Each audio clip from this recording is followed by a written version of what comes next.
Welcome back to Waifu Wednesdays. Today we are starting our low poly modeling tutorial series. These are originally streamed on Twitch and then edited down for YouTube. So hello YouTube.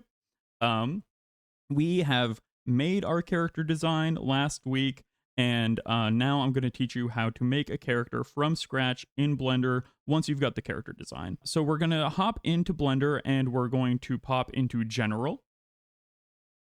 And we have got our basic block, our light, our camera.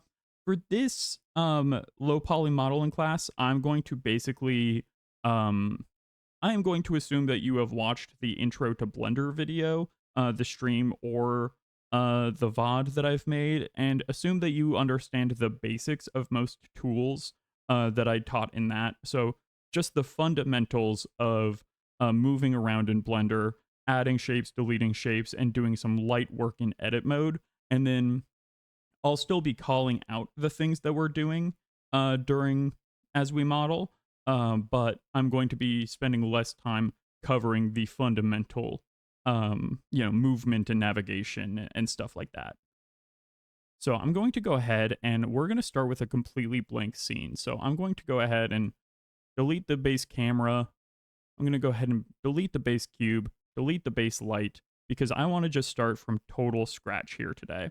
So we've got our PNG. I've saved it into a folder for this lesson of the character design that we've made. And in order to bring that PNG in here in a way that's going to be helpful for us to reference when we're modeling, we're going to go up to this Add tab right here, and we're going to go Add Image, and then choose Reference Image here. I've now got a pop-up that you can't see because I'm just capturing Blender and not my whole windows, but I will then navigate into the folder where my design is, Waifu Wednesdays, low poly start. Hey, what up? I love men pectorals. Wow, fantastic name, incredible energy. Who don't love those big old beefcake slabs, a little bit of that good old-fashioned man meat. You will notice that it came in at like a weird angle, and that's kind of annoying. But instead of trying to like fix it by hand with like the rotation tools that I showed last week, instead I'm going to look over at this transform window to the right here, and I'm going to set the X rotation to 90, and then I'm going to set the Y and the Z rotation both to 0. Now, entering orthographic view mode, I'm going to hit 1 and then grab and move the reference. Yes, it came in at the angle my camera was at. Yeah, I was just at like the default angle, but I figured it was probably worth to know like how to remedy that if that happens to new users. And I'm just lining up the foot plane with the x-axis here in orthographic mode just by moving this around. Then I'm going to go into the side view with 3. Then I'm going to hit G and Y to drag the image back. And then we're going to have that as our front view reference for the model. And I'm just going to try and make it as centered as possible. It's okay if it's not perfect, but we can adjust it later, but it's helpful to get it as centered as possible. So now I am going to click on the image reference. I'm going to hit Shift D to duplicate. Then I'm going to hit G and Y to bring it forward. I'm going to hit R90. Oh, sorry, not R90. I'm going to hit RZ90 to rotate it 90 degrees along the Z axis. And then I'm going to hit 3 to go into the side view. And then I'm hitting G and Y to move it along the Y-axis. And then just G and X to drag it along the X-axis. And now, when we hit 1, we'll be able to see the front view of our character. And when we hit 3, we'll be able to see the side view. You want to generally line it up to get relatively centered. Again, like I said before, it doesn't have to be perfect here. I like to get kind of like the center of the weight. And as you can see, I forgot to turn everything into alt tab for, or alt number pad for my Warudo poses. And so every time I'm going to go into the side view, I'm going to strike a little pose. That's just fun for everyone involved, I feel like. So now we've got the front view and we've got the side view imported in. So we've got our references of how we're going to start modeling. And I'm going to go ahead and shift click. Oh, so I accidentally always say isographic view instead of orthographic, just because I'm so used to or isometric specifically. I always say isometric view instead of orthographic because I'm so used to saying isometric because I play a lot of isometric tactics in video games. If I say isometric, there's a 99.9% chance I meant to say orthographic. Apologies if I stumble over that. That's something if I was making these like short form like videos for YouTube, I would have to retake those lines so many times just because the natural word my mouth wants to say is isometric just from habit. So we've got the character designs in, we've got the front and the side view, and eventually we'll be able to move the side view over and reference the hand, but for now, let's not worry about that. Yeah, this is Blender 4.3.2, but any Blender like 4.0 and up for low poly modeling is going to be pretty similar to what we want. We do have a few, I have a few plugins installed, but I will call those out if I use them. We'll probably use loop tools at some point, but that is just available in the plugins area. And if you're unfamiliar, we have got up in Blender, you can go to the preferences thing here, and you can't see it here because of the way that I've got my capture set up, but you will see a add-ons menu, and loop tools is the only one that we should need here. Loop tools, Yuku Paint, and Simple Bake are the ones that I like. Yuku Paint is spelled UCU Paint, and it adds like layers to the texture paint options and makes it way closer to like painting and texture painting in Photoshop or Clip Studio. Totally new and free plugin for Blender 4.3 and higher. Highly recommend it. Now we're going to begin the actual modeling. But first I was going to shift click these empties and I was going to group them. So first to do that, I hit new collection. I right click in the scene collection area and choose new collection. And then I'm just going to grab that into a collection 2, and I'm going to call this reference. And this is just easy that if I want to turn off both of the references, make sure that they're not getting rendered out, you have these options up here in the top right. It's getting cut off slightly by the capture, but that's okay. I'm going to go ahead and choose the collection now, and I'm going to name that collection, let's see, we're calling her Hilda, right, for now? I'm just going to name the collection Hilda. And so now I am going to click back into the 3D viewport, and I'm going to hit Shift A. And a lot of the times you would want to start with a cube. There's a lot of reasons why you would want to start with a cube, especially for low poly modeling. I'm going to be teaching it's going to be low poly still, but it's going to be a slightly modernized, stylized low poly version. It's not going to be straight up like Mega Man Legends, everything's built out of cubes and triangles, because that's all they had the render capacity to be able to do. We're going to use, instead of making everything out of just straight cubes, and making a character look like basically a fancy version of Minecraft Steve, we are going to be making things. Some stuff will still be the cube, don't worry. We're going to start by modeling the foot, like the leg and the foot, and then we're going to work our way up. We are going to add a cylinder, 6 vertices. I'm going to change the cap fill type to nothing. And then you'll see suddenly we've got the top and the bottom are totally empty. And so instead of filling it with an N-gon, they're just hollow. And that's actually perfect for what we need right now. We're going to go ahead and we're going to rotate it along the Z. by, slightly, let's measure this out. It is by 33.3%. Because we want the flat side facing forward. And this is for the leg. Now, before I'm not going to change this and start shrinking it down in object mode. We're going to hop into orthographic view with 1, and I'm going to tab into edit mode. So I'm going to select all of these vertices, and I'm going to scale down the cylinder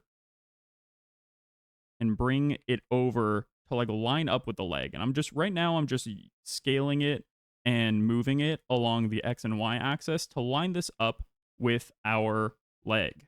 The reason I'm doing this in edit mode is it's a little hard to describe, but if you did this in object mode instead of edit mode, it would throw off where your it would throw off where your object's center is, essentially. It throws off what the what Blender considers your object's origin and root point. And so by doing these moves in edit mode, we keep our origin point right on the world origin instead of shifting it over. And that's going to be important in a second. So, and now I'm going to just size this up to be about the size of, let's go with the lower leg. That's what we want right now. Is we want the lower leg, which is being a little bit hidden by this boot at the moment.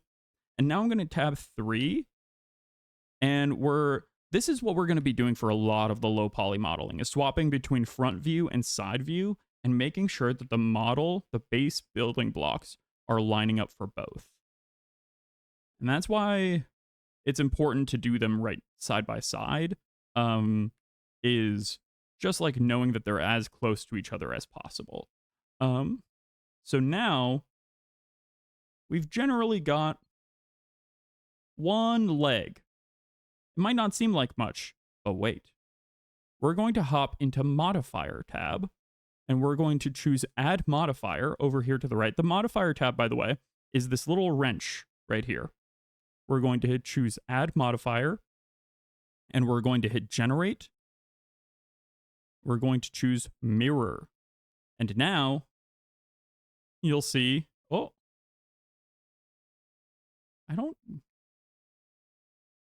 it should mirror perfectly along the X. But alas, what is happening? Why did it merge right there? Okay, so this is a good time to learn or to teach. Sometimes your mirror modifier won't obey properly. It's possible that I moved this in object mode before I realized what happened. Or before I realized I was doing that. So if that happens to you, if you turn on mirror modifier and then you're like, oh, it's not mirroring in the right spot, what you want to do is you want to select your object that's not mirroring properly. You want to hit Control A for apply, and you want to choose all transforms. And that'll just basically commit all transforms that you've made to the that part of the model, and it will basically reset the like transform point of the world of the object to the world origin. So now we're going to choose generate. Now we're choosing mirror, and you can see it perfectly mirrors along the Y axis there, or kind of along the X but over the Y. So now I'm going to tab back in, and you'll see it's only giving me the options to actually edit the right leg here, and that's because it is exactly mirroring whatever we do. This is why I like to have symmetrical character designs, is because it means half the work. You do everything once, and it comes across for both sides of the model. So now I'm going to go ahead, and we're going to enter side view mode. And we can see, okay, we've got a big front of the foot, because she's a bunny, right? So what I'm going to do is I'm going to use Control R, and I'm going to create a loop cut. Oh, I'm accidentally hitting Control T, which is not what I want. Control R. We're going to create a loop cut. We're going to create a loop cut right kind of with the start of the foot bend, right where we want the toes and like foot to come out of. So now we've got one loop cut, and I'm going to hit 3 to enter face select mode. Going back into the side view, I'm selecting the first like the front half of these faces, right? So I'm choosing the 3 faces that are all on the front kind of side of this hexagon. And then I'm going to hit E to extrude, and we're going to, in the side view mode, and we're going to extrude along the side view. Boom, we've got feet. And we've got feet with good geometry, good low poly geometry here. You see how these are all still quads? So that means that we can create loop cuts like around here, along the top if we need. It's going to be easy to add extra geometry if we need. But first, I like to try and use as little geometry as possible to get as close to the original design as possible. Because you can always add geometry later. It's a lot easier to add geometry than it is to remove geometry. So start broad, get detailed as you go, just like drawing, right? Something that you'll see me do is when I'm in X-ray mode, sometimes it'll look like I'm only grabbing like 2 vertices. Or it'll even sometimes look like I'm just grabbing 1 vertice. But because of X-ray mode, I'm grabbing any vertice that's also like behind that, that you can't see as easily. And I do that just to make sure, and I work a lot in X-ray mode when starting modeling, because it's very helpful to have that level of control and making sure that you're getting both sides of like a foot there. So I think the thing is, if we're bringing that down, we're seeing that there's this weird little indent here in the side, so we probably need an additional loop cut. So we probably need 1 loop cut up top on the top of the foot here. And now, oh, I just realized I'm going to get rid of these faces underneath the feet. We'll fill those in later. So now I'm going to return to vertex mode, get the 2 vertex on the top of the feet, go to the side view mode, and then kind of pull those up and kind of always rotating in space, turning on and off, turning on and off X-ray mode as needed in order to see the angles that you're trying to see.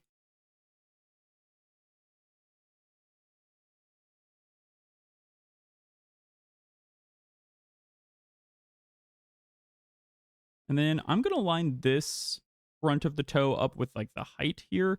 And then we can add 1 loop cut along the horizontal plane of the shoe pretty easy and just bring that out front. And we're not going to get a perfect circle because we're doing low poly. So I'm really trying to keep this as reduced as possible. You know, I'm not trying to add a bunch of extra geometry to get perfect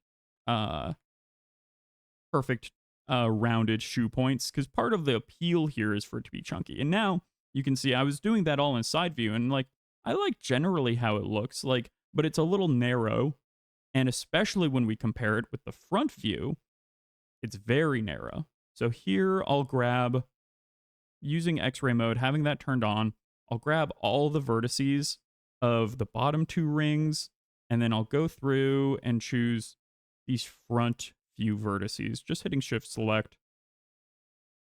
to grab them, enter front view, and scale those up a little bit. But I don't want to scale them along the z-axis. I don't want the shoe to be taller. I just want it to be wider. So as I've got S going, I'll also tab X, and I will widen it out a little bit. And now, and maybe I'll grab these other vertices, scale those out as well along the X. That's a pretty cute shoe, I think.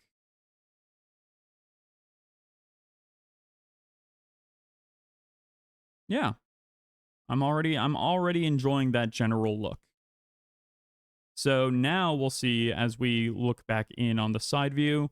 It's like, okay, it pinches in a little bit here, so we can just drag those we can grab and drag those vertices. There's a lot of grab and drag in low poly because it's fairly simple. And when you're doing that in orthographic view, you don't have to worry as much about it moving along a weird angle in like as you would here. Like if you grabbed and dragged here and it looks like it's going this way, you might also it's like also moving to the left there. You kind of want to, if you're grabbing and dragging in a 3D view, you often want to lock it to a very specific plane that you want to move it in my experience, just to have extra control. But if you're in orthographic view, you can be a little bit more loosey-goosey because it's already locking you to the planes of this view. Hey, thank you so much for the follow, Diddler. Or should I just call you Hollow? Maybe. And then so I'm going to create an additional loop cut here. And I'm going to grab these back two and just pull that out. Diddler, if you insist. And I'm just kind of pushing and pulling some of these verts to get it to line up with our design.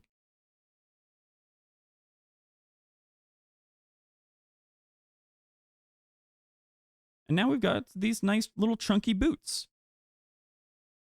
So we've got the start of the boots, and you know, we could pull this out to like add more ankle to the side view, but I actually, as I was working on this design, I kind of decided I think I didn't like these little those little hooks from the front view. I just wanted to be able to see the calf from the back.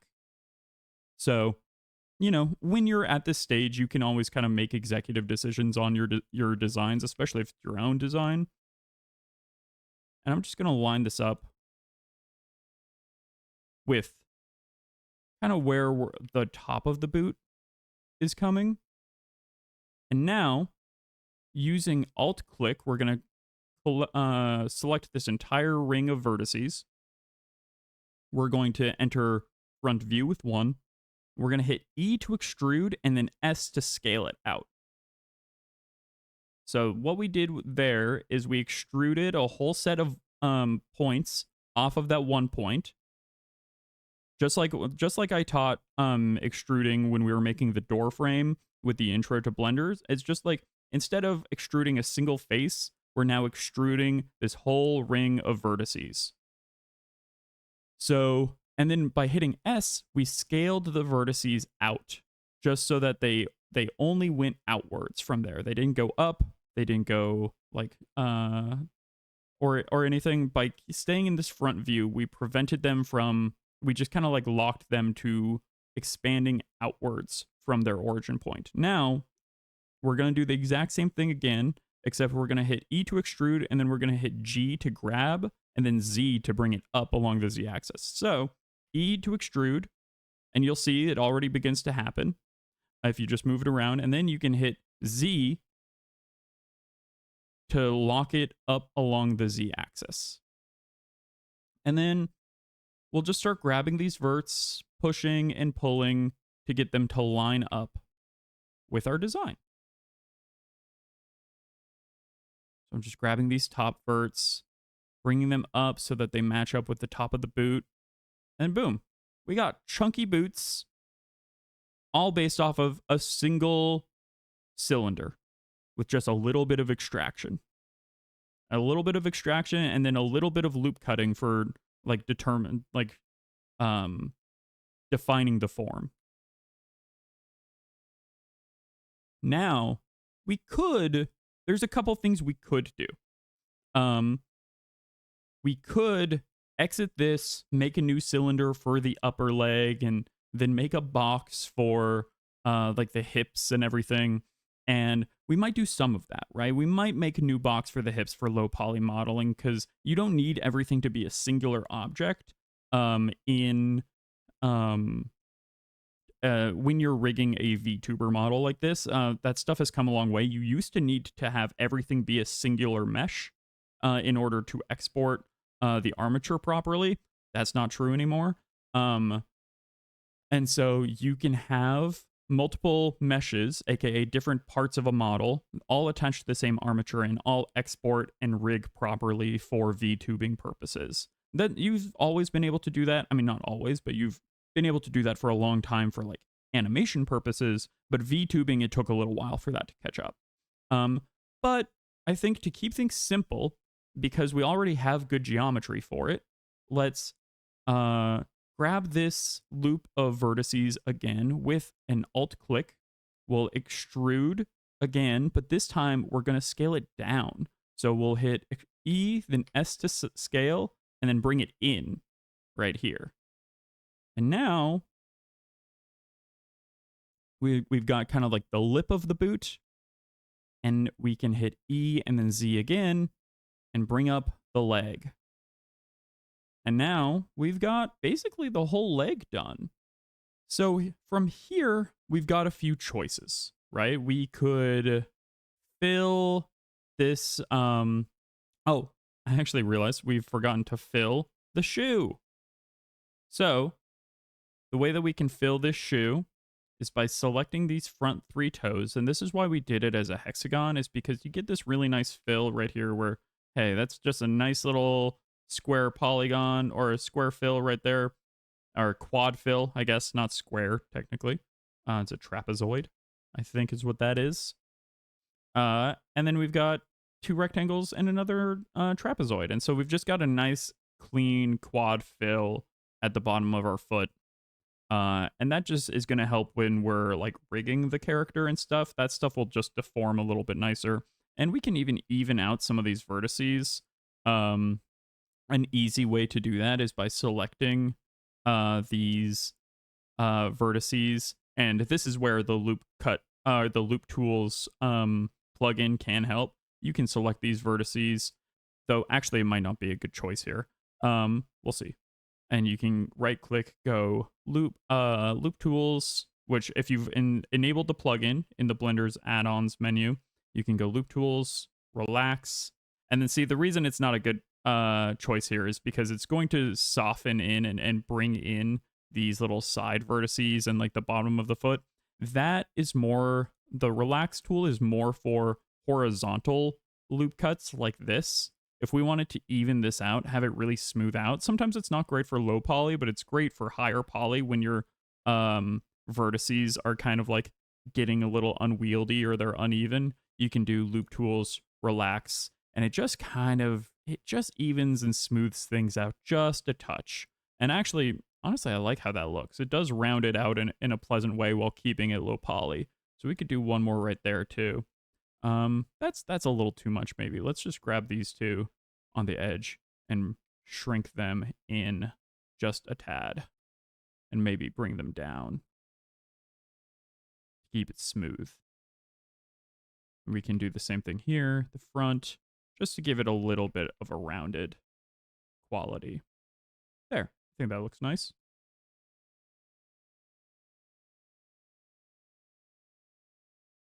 All right. So yeah, I generally like how these boots are looking. I might want to bring this edge out a little bit. Same with this edge. Just grab those, hit Y to bring them forward, G and then Y specifically. So now we could build out the hips with more extrusions and some knife cut tool work and kind of like build out the hips and the legs as a singular piece. And I'm going to say if you want a more anatomically correct model, that is what you should do. If you want a model that deforms and when their leg lifts, it like squishes like and like lifts up the kind of glutes area and stuff, or like stretches out the abs and the hips, and you want like all those areas to deform in really like humanoid soft model ways. That's what we call soft modeling. Is like that stuff is pretty nice and good to have, and there's fantastic tutorials for that online. My recommendation would be this person named 2am who like really breaks down how like anime characters from gacha games are modeled. Really good look, but it's pretty, I would say it's intermediate level modeling there. And so here we're trying to start at much more beginner level. And so it's fine to have the legs and like the hips be their own objects for now. And so what we're going to do is I'm just going to enter the top view, and I'm going to make sure that this we're going to kind of extend out this bit of the leg so that it's matching up better, more accurately with our model or with our design, because the thick thighs save lives. And then we're going to go ahead and just bring these up a little bit because we're actually going to want it to kind of intersect. And then very similar to the bottom of the boot, we can just grab these like 3 edges here that we want to fill with a quad to fill this up. And then we can just hit fill and fill. That's F to fill those spaces. Now we're going to make the body. We're going to kind of break this up into a variety of, we're going to have the leg be one piece. We're going to have the main body be another. Then we're going to have the arm be its own piece. Then we're going to have the head and the ears. Actually, the head will be its own piece. The hair will be its own piece. And the ears might be their own piece too. And so by breaking it up into those chunks, you can just keep things a little bit more compartmentalized. And then if you ever want to get fancy and combine them with some tricks down the line, I can show how to do those. Now that we're in object mode, we're gonna, let's tab out to go to object mode. We're gonna hit Shift A, and this is where we want the cube. Because I mean, look at this like hip. It's basically a cube already. So we're gonna hit cube, and we're going to shrink that down considerably. And then before we do anything else, we're going to hit tab to enter edit mode. We're gonna add a mirror modifier. So we go to add modifier on this little wrench icon, generate mirror. And then with that mirror modifier applied and click clipping, and I'll explain what clipping does in just a second, we are then going to create a loop cut down the center of the cube with Control R, then turn on the X-ray, grab these vertices, and then hit X to delete. And it will look like you still have a box. And you're like, but I thought we just deleted those vertices. That is because we turned on the mirror modifier. If we hide the mirror modifier or delete it, you'll see we only have this one half of the box. But when you turn on the mirror modifier, it gives you the second half of the box flipped over on the x-axis. And the reason you turn on clipping specifically is if I don't have clipping turned on and I grab one of these vertices and I start pulling it forward or back, you can see we'll create like this hole in the mesh here, or it'll like overlap and then it creates this weird shading issue. And so by turning on clipping and pulling it back to the halfway point, it like snaps into place and you're no longer able to drag it over the halfway point or away from the halfway point for that matter. And that's really helpful actually, because you prevent basically those shader issues or random gaps in your mesh. So important to when you have the mirror modifier on and you're trying to create something that's going to be split right down the middle, make sure clipping is turned on. And I like to set merge to 0.001 meters so that, because otherwise sometimes these vertices will start to snap together if they're too close, and that can be a bit of a pain. All right, so now still in edit mode, I'm just going to grab all these verts with Control A, or just A actually. A will grab it all. And then I'm going to hit G and then Z to bring up the cube towards the hips. We're going to pop into orthographic front view mode, and we're just going to line this up. So we grab that. Let's grab, and this is what I meant before about why X-ray mode is so helpful, because here you can see it looks like I'm only going to be selecting one vert right there, that little dot in the corner. It looks like I only selected one, but because X-ray mode is on, I also selected the one in the back, the vert behind that vert. So they were perfectly paralleled. And if I didn't have that on, if I didn't have X-ray mode on like this, and I tried to grab that, then when I turn around the back, you'll see I did not grab that back vertice. And so if you're trying to edit, hey, what's up, Crispy? I hope you're doing well. Hope you're having a good Wednesday. So if I'm in a front view like this, and I know that there's a vertice behind there that I want to grab, I'm trying to grab through the object essentially. That's why you have X-ray mode on. That, and it lets you see your model. So I'm going to go ahead and grab out this vertice, just drag it to where it looks good. Then we're going to drag this vertice at the top right to kind of be the hip bone, or kind of the waist. This is where the waist goes. And now I'm going to create a loop cut along the horizontal line here and grab these vertices and give her hips. And boom. Now we've got hips. You will notice, because we did that all in front view mode, she a little broken. So one thing I noticed here immediately is that it is actually a little too short on the side here. So we want to rectify that. And we want to just bring that out with G and then X like that. And then we probably don't want the back of her legs just coming through her like butt like that, essentially, her glutes. Let me be medical in the description. So let's go ahead and go into the side view, and we can see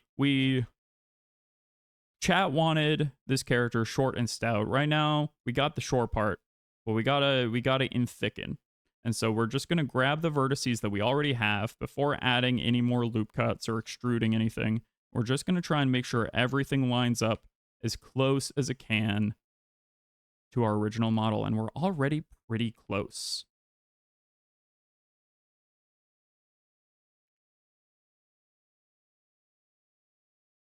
And then I just realized this one's going in just a little bit, this vertice, and I want that to come out a little bit, because you know, like, your kind of like anatomy, the hips have a bit of like kind of right around below the belly, but before the groin area, there is like the body distends at that point for just like a curve.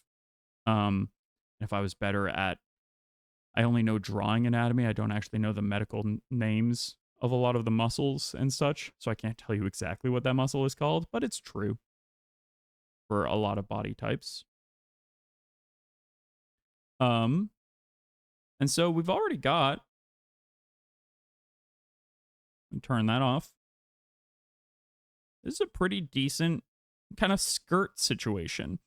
I had originally thought about this being flush with the character, like this all being along the exact same line and tight to the body like this.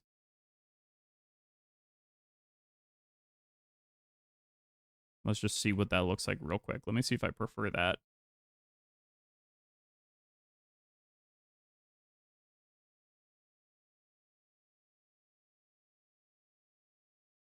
It at least wouldn't be all the way there for the butt.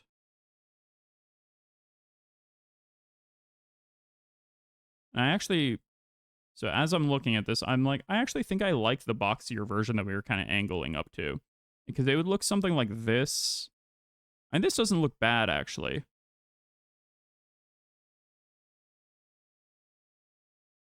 Yeah, actually, this is kind of cute. I came around on it. Never mind. The boxy version didn't look bad, but I think this just is a little bit more charming.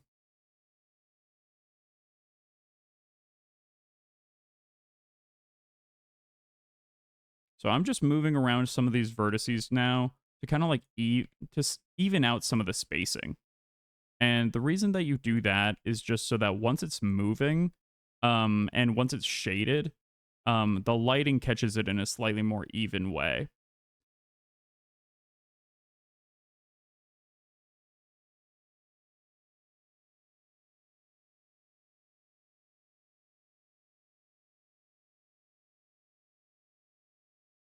And you might notice, like, I'm gonna keep these hip points out a little bit more, because you'll see if I was dragging those in, it starts like bringing in the skirt area, the pants just a little bit too tight and the leg starts clipping through. And we could fix that, but I think this looks pretty charming. Hey, what's up, Spirit? I hope you're doing well. And it looks really good from the front. It like basically is perfect for what we imagined. And it looks pretty dang close to what we had in the side view as well. So that's excellent. And in fact, I think I actually need to adjust the legs. So I'm just tabbing out, going to object mode, selecting the legs, and then I'm adding one loop cut here so that we can also just add a slight bit of depth to the back of the thigh, kind of going up towards the glutes.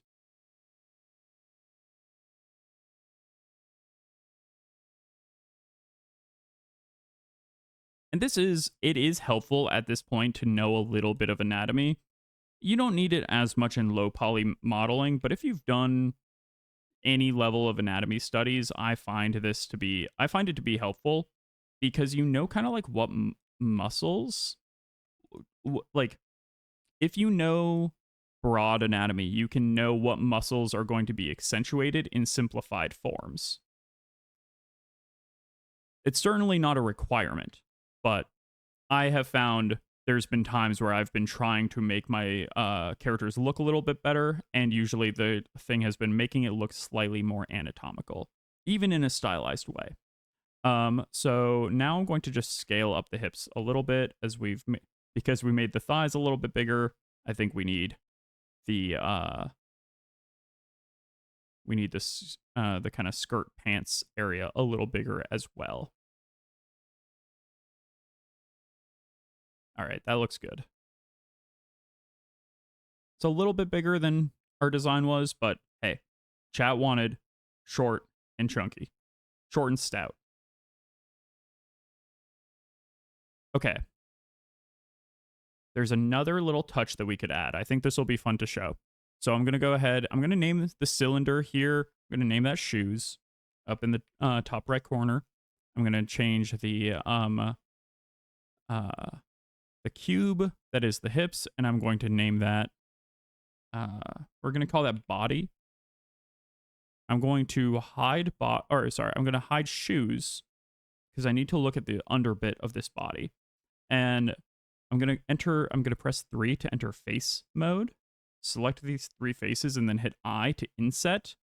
And you'll see this is a new one. Inset is like the opposite of extrude. Instead of taking something out, we're bringing it in. We're kind of creating all these additional faces inside the body. We're insetting faces. And the reason I'm doing this is because I want to basically bring this up a little bit. Is sit a command for the stream avatars? I don't know if mine has that. And now you'll notice something is if we choose this and then bring it up, it's kind of all stuck together because we've only inset once. So what I'm going to do is I'm going to inset a second time.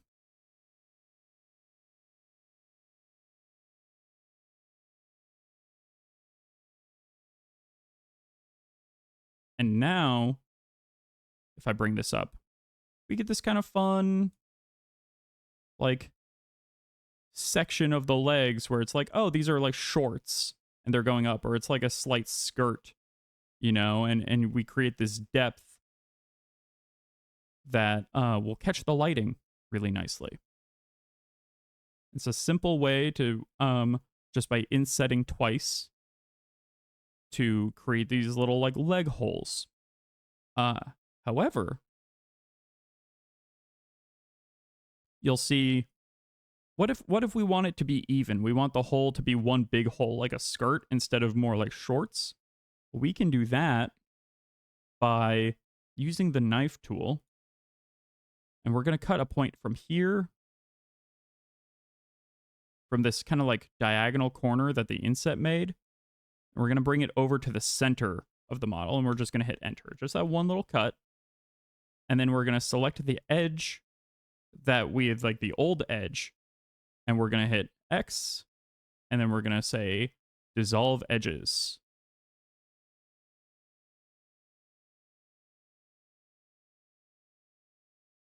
Oh, wait, actually, we need both. I'm very sorry. We do need both. Because that was going to turn this into an N-gon, which we don't want. So we're going to do that a second time on the back here where we want it to mirror. We're going to create this cut right here, hit enter. And then we're going to do a similar thing with these two lines.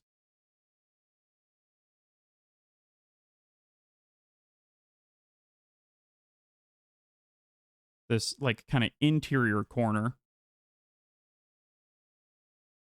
We're going to connect those to the center as well. And now we can enter face mode. And there's probably a way with cleaner topology to do this. This is just the way that I know. And we can just bring that down. We can grab those faces, bring it down.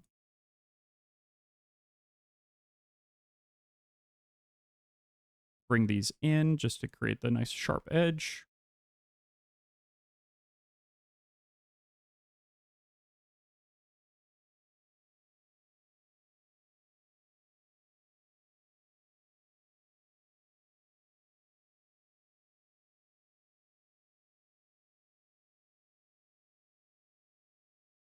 And then we'll do the same thing here. Just bring these in.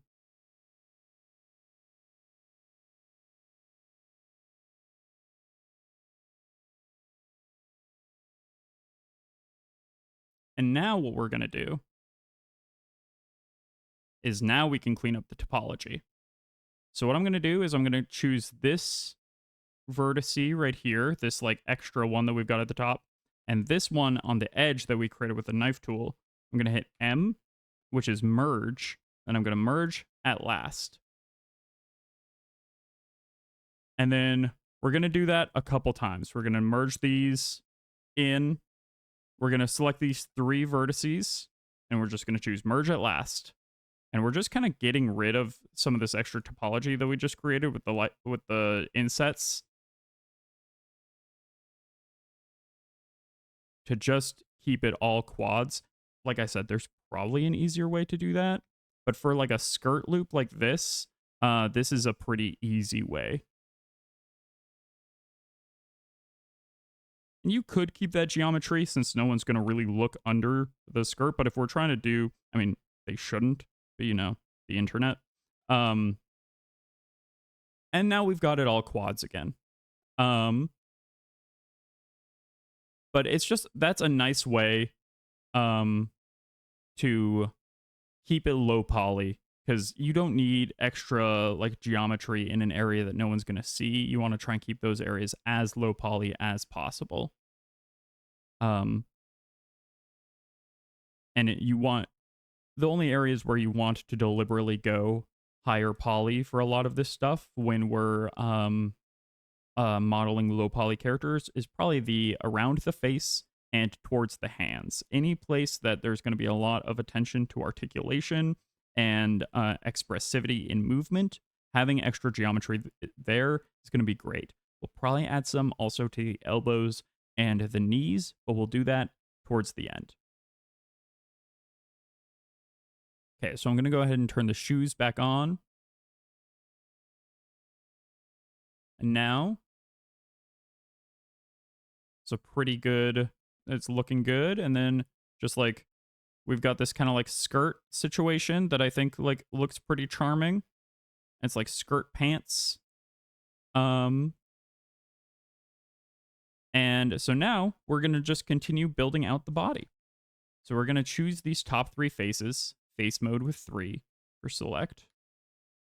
We're going to hit E to extrude, bring up these faces to be the waist, essentially, the tummy.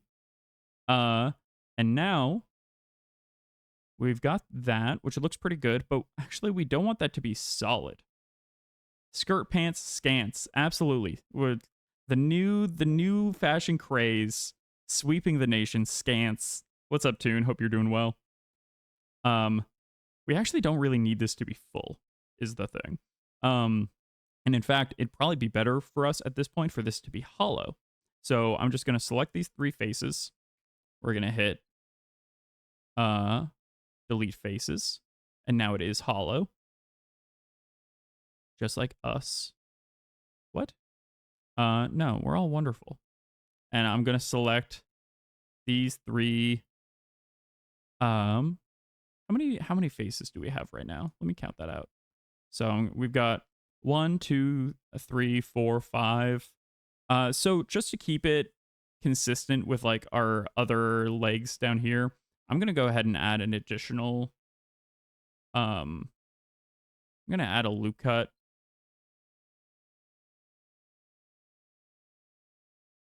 I think right through the center here. So we've got, let's see, 1, 2, 3, 4, 5. I would love to have 6 faces to work with. And so we're just adding 1 extra loop cut there. Though actually, did that just give us 1, 2, 3, 4, 5, 6, 7? That gave us 7. Okay, well, here's a good spot to show how to hide or get rid of extra geometry. Let's say I very specifically want 6 loop cuts here. Because like I've already got a next piece of geometry that I want to connect that is already 6 loop cuts, or 6 faces. What I like to do, and a lot of people will do this with bigger geometry. A lot of people are afraid of triangles. We're not going to be afraid of triangles for low poly modeling. We're going to grab this vertice in the middle of these 2. We're just going to double tap G, so GG, and we're going to bring it down to basically create this triangle. We're making like 2 little rhombuses here. And then we're going to grab both of these top edges next to the vertice we just dragged down. And we're going to hit F to fill. And we're creating a triangle right there. And pretty much always try and do this on a flat surface, right? Don't try and do this on a rounded surface. And honestly, if I was being really smart, I would probably hide it like under the body right here where no one's going to see. But for right now and visual purposes and overall, because it's low poly, this will probably be just fine.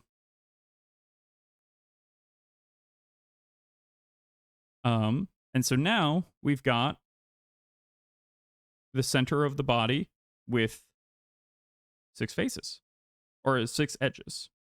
Because even though this is meant to be low topology, but we are going to be like ideally animating it in the future, I'm going to add just 1 extra loop cut right here in the center of the hips, because we're not going to use that for modeling purposes at the moment, but that's going to be important for when we're actually moving.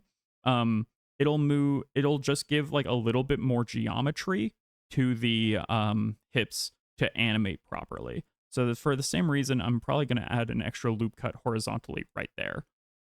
You don't necessarily need it if you're focusing on as low of a poly look as you can get, but you know, I want this to be stylized low poly without actually being like the limitations of the PSX era.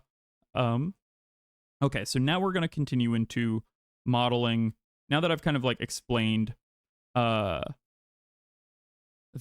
how to reduce vertice count in important areas, we're going to extrude out the body. And you could just make the body its own piece as well, but I find it helpful to try and limit the amount of meshes as much as possible. Just in terms of like, it's literally less of a load on your computer to have fewer meshes. And so having the things combined where you can, like having the hips and the upper body be in the same mesh, you don't need to have it. And if you're going for a very deliberately low poly, almost clipping look, having them separate might actually aid in your aesthetic. But for this kind of stylized low poly, I find that having them stuck together, it also helps with shading and lighting. And having them actually merged together, they cast shadows more correctly on top of each other. So we're going to hit E to extrude. Then we're going to hit S to size that out a little bit. Scale that out. We've got the body here. We're going to go into... we're going to scale it along the y-axis down because we're not supposed to get that high up. Now we've got this little lip of where the rest of the body will start. I'm going to hit E to extrude again. We're going to kind of extrude up along the side view here because this one I'm starting with the side view because I really want to pay attention to making sure that we're getting like the back in the right place with like the right curve and arc to it. So now I'm going to go to the side view and like be like, oh, whoa, this is the front view. We did not go nearly as wide as we should have from according to the front view. So let's scale this stuff out.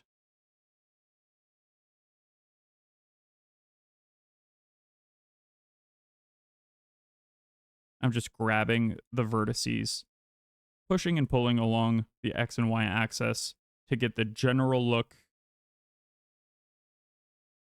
close to what we have in the reference model.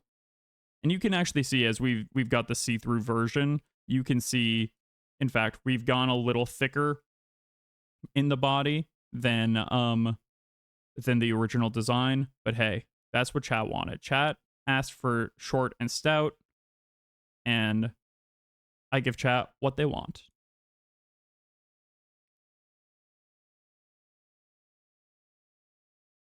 I'm just adjusting some of this again to match the reference. Grabbing these vertices, kind of shrinking them.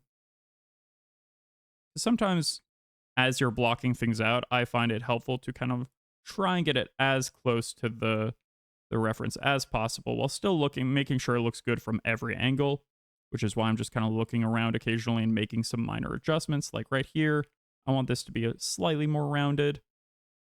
And then I want these vertices to, again, also be slightly more rounded. I'm just trying to keep it relatively even because, again, that's how shading is going to look best, is if your vertices are relatively even distance from one another. All right, so now we're ready to extrude again. I'm going to start from the front view this time, and we're going to extrude up and then scale it in. Let's go to the side view, see what we got here. Yeah, so we want to go way farther back for this. And actually a little bit lower to make sure we're getting kind of like the back here and then the shoulders. This is why I spend some time with the reference to try and get it relatively close to the general shape we want, but it's not going to be exactly perfect from both sides because here we see the shoulders from the arm, here we don't. So this is like the model without the shoulders. So we might reference the front a little bit more. So we'll extrude one more time just to really capture the shoulders. Scale it down just a little bit. And then here we see we want to scale it in even more. And even rotate it a little bit, dragging it up. Let's turn off X-ray mode so we can get a better look. Yeah, so this is looking pretty good. I do want to even some of this out, so I'm going to select the ring of vertices, right-click, use Loop Tools Relax. Do the same with the next circle down, the next loop down. Select it with Alt-click, right-click, Loop Tools Relax.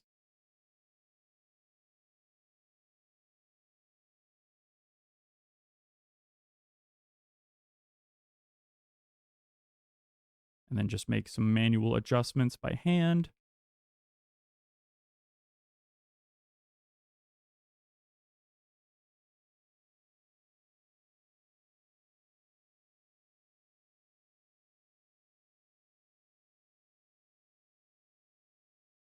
And this is looking pretty good so far. I think the bottom of the back is maybe looking a little far out if we want to have Just a little bit more shoulder and back here, a little bit more deltoid.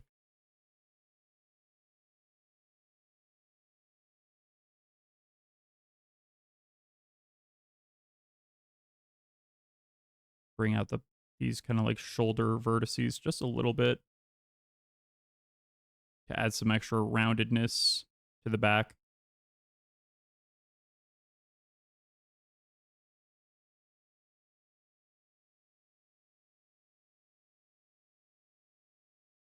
Oh, and then we've gotten kind of away from the plot in the front. So let's get it closer to what we had before.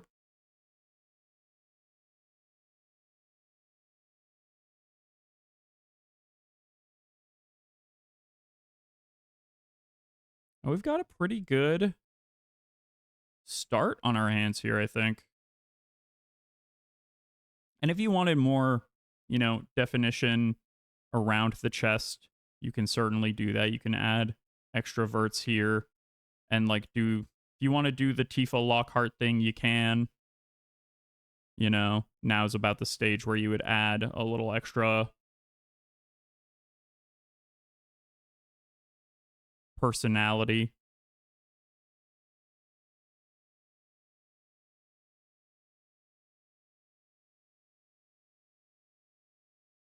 If you know what I'm talking about. We can have it have a slight amount of chest.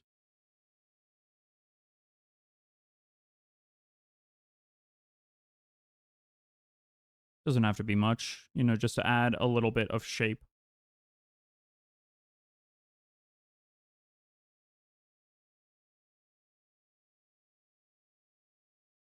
And as much as the front view has the arms coming out all the way to here, I actually think I'm going to bring the side of the chest in just a touch. The neck will be a part of the body, and then the head will be its own piece. So we'll get to that shortly. We're just about to hit a break. I'll start the neck now. The neck will be part of this. You could have it be its own piece if you wanted. There's no harm in that, really. Except the shading of like the neck sitting on the body might look weird, depending on what kind of shaders you're using. Typically, the more you have things merged together, the better the lighting is going to look, because the individual objects are going to cast heavier shadows on each other with most lighting systems. And so if you have, let me actually just show this real quick. So, okay, before we went to ads, there was a question of basically, why would you prefer to have things all modeled together instead of just being individual objects kind of stacked on top of each other? And why I kind of deliberately keep meshes together and model in to a single model or a single mesh what I can. And that is because, and we see it here, this is imagine I spent more time making a sphere than just like, I'll say modeling it together takes more time and work, right? Because I would have to actually take the time to make this like a better sphere and stuff. It is possible. I could do it better and faster than what I did in the like minute or so that I did during the ad break here. But you really see it in this example, right? Texture and lighting are going to treat two things that are separate objects a little differently than they treat a mesh that is casting shadows on itself. It creates this sense of like, you see a little bit of clipping here as this own object's ambient occlusion casts a shadow on itself and then casts a shadow back here on the object. Whereas here, it's still happening a little bit. It's casting its own shadow, but it's not happening just perfectly around the bottom. It is like it's curving along the bottom because that's where it thinks that object ends, because it doesn't know that it's clipping, right? like it doesn't know that it's clipping, and so it's just like casting the shadow where it thinks the shadow should be on that object. Um, Whereas here, like, and then you can like rotate this around, and like the shadow and ambient occlusion changes properly. Instead of it being two separate things. You know, there's reasons why you want to keep them separate. It's easier to rig when they're separate, I would argue. And there, you know, there's a time and place for everything. Like right now we have the leg separate from the body, but like my overall, let me just like show my character. All of me except my clothes is one mesh, right? Like it's all one wireframe model. So from head to body to legs, like they are all connected together. And the reason that you do that is both it's easier on your computer to render it that way, but also lighting is going to catch it more properly that way. The internal shadows and stuff are going to work better with the lighting system if it's all one mesh. And so that it's just, you know, but it is a slightly trickier thing to try and get, you know, things working properly as a single mesh. I'm not going to say that it's not easier to do it like this, and maybe to you the difference is negligible, in which case go for it. But also sometimes game engines really don't like clipping objects, especially if you're trying to like do slightly more advanced stuff in game engines, like baking in lighting maps and stuff like that. Having clipping objects and stuff like that can break that stuff a little bit. So okay, with that example out of the way, let's get back to the body. All right, so now with all that established as to why I want the neck on the same in the same mesh as the body, we are now going to extract. All right, so I'm just moving around these vertices so that the neck will be the right shape when I extrude out next. Okay, so now we're just going to extract the neck. It's time to extract the neck. Okay, so now I'm going to kind of come along with this little curve that I want in the collar, just to get a little bit of that witchy vibe going. Since I'm having to do short kind of garden adventure gear was like the look I went since she's a mushroom mage. But I do want just a little bit of a collar. Because I think that's, you know, just a little bit of collar to make sure that people know that you're a fancy mage or a priest. Okay, so I'm gonna extrude again. And now we're going to size down and scale in along the X. So we're kind of bringing this stuff in. Yes, this video is going to need more editing. Yeah, unfortunately, I get so distracted. We'll see how much I'm able to, because editing this stuff takes a lot of time. As much as I would love this to be a clean, tight series, I think I might just need to do several different videos of like offline stuff if I wanted to do full tutorials. So we're just extruding out the neck here, and I simply don't have the time to do long like scripted edited videos, because it's just like that's a lot of work. Yes, I wonder why I would possibly get so distracted. So we've got the neck here. And actually, let me grab these edges, because I want to sell this kind of collar look. I'm going to bring this vertice up, and then I'm going to select this kind of bottom of the neck, and I'm actually going to grab and drag that down. And now this collar's kind of like inset, so it'll kind of look like, you know, almost like a fleece collar. And now also let's check.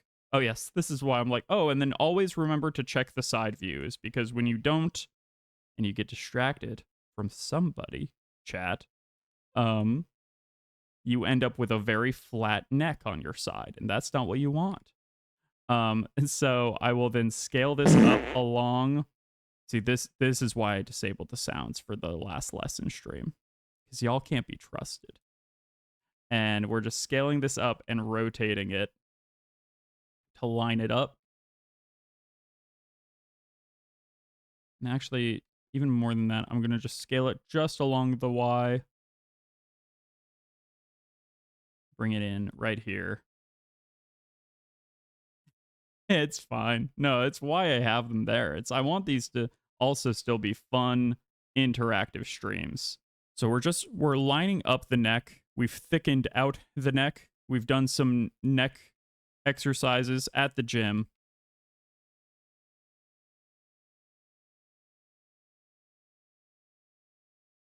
And then just kind of evening out some of these vertices. And now let's grab the front line and the back line. We'll fill those. And now we're just going to create 3 loop cuts. Is there a benefit to edge flow even if it adds way more polys? So it depends on the area, right? So edge flow around, like, having an even edge flow that like lets you add, like, I like to have cylindrical edge flow, where it's like, oh, along the cylinders of the body. Like, I want to be able to add as many extra loops around here as possible, if I want to, without it like leading an extra like edge up along the body. Like, if I had a weird knife cut in the back right here, it might direct my edge flow up the back and around the front. Sometimes you'll end up with like these really intense like loop-de-loop loop cuts when you're trying to add loop cuts, if you have like a weird knife cut along the way and you're redirecting the edge flow up. And so having one that's just like even and clean horizontally and vertically is like, it's less about the number of polygons and faces that you're adding, and it's way more just about like, are the loop cuts being added to only like to specifically the parts of the body that you want it to be added to? And is it keeping it relatively clean? Because we probably will end up adding like probably 2 more loop cuts here, so that when we bend from this part of the torso, it looks fairly smooth. Same thing with like the legs and any bits that are going to like be particularly bendable. We'll probably add more loop cuts right around here. And that's why it's important to have like edge flow of like even number of edges often that are going to just like run into each other, because otherwise, and this is something that you like learn through trial and error and making the mistake. This happens especially around heads and necks usually. Adding one loop cut to like a hand that then suddenly is also sending a whole loop down the rest of the body and like through the foot and then like around and wrapping around, and suddenly adding one loop cut to like that you wanted just in the wrist and now is like extending and adding polygons all over the body. That's what you want to avoid. But having it just like be a perfect loop in this way where it's just like wrapping around the front and the back evenly, not too bad. Because that's at least keeping it like within like a loop, like a literal loop in that way. It's once the loop becomes more of a spiral and is like wrapping around in bits that you don't want it to go, that's when you have to like start looking a little bit more carefully about where you made your cuts. Luckily in low poly modeling, honestly, it's pretty easy to avoid bad edge flow. I'm just rounding out the top of the neck just a touch. This will actually go into the head. This is where we will have some clipping, and that's just because it'll be you really won't see under the chin all that much, and that part will be in shadow. So having that clip into the body, like having areas that are clipping where you're not going to be seeing it as much, is not so bad. All right, let's thicken out the neck even a little bit more before we get into the head modeling, the front of the collar as well.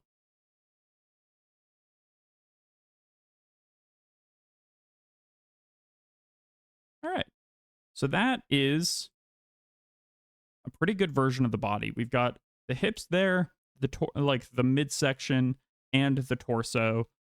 And the torso, like that kind of skirt top and like vest, that's all just going to be in the texturing to keep it low poly. If you wanted, and in the next series that I do where we're going to be making a slightly more high poly model after this, I'll show you how to make basically a base underbody and then clothes on top of that.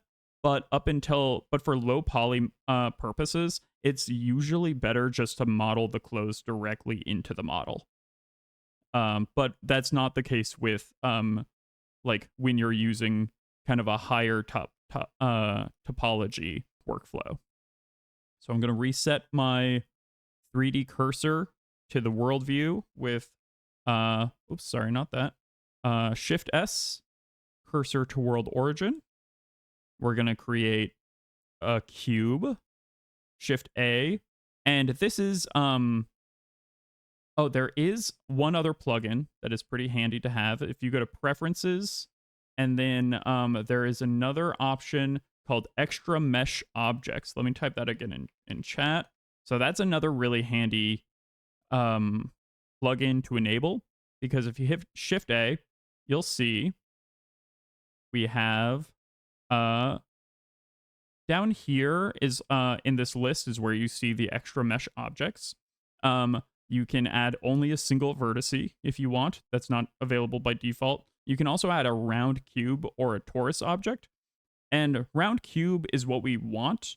And you can see it's basically a sphere. And you're like, well, how is that a cube at all? So if we change the arc to lower and we choose like 4, you can actually see that, oh, this arc is like how many, like if we return it to 1, we get a cube. 2 creates this sort of like low poly, like,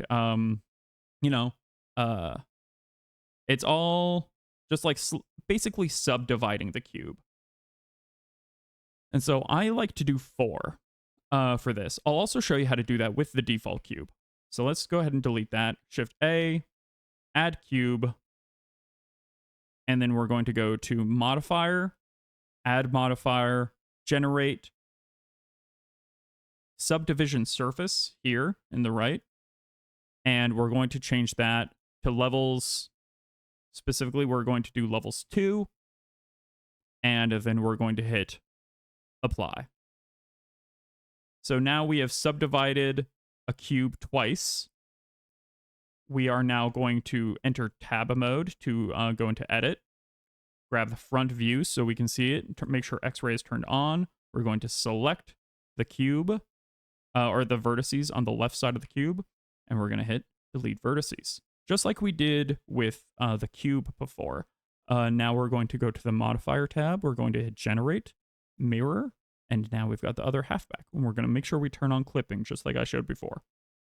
All right, so now we're going to select all with A, hit G to grab, and Z to bring it up. Yeah, it's FaceTime. Now we're going to size it down to match it to the general shape of our head. I don't know why it is locking to the axis like this. Oh, it's because we were in an orthographic view. Okay, so I'm just going to size it down, bring it close in a little bit with grab. Bring it down a little bit more. And then let's make sure in the side view, it's lining up with the general head space. Probably actually want it to be a little bit smaller than we currently have.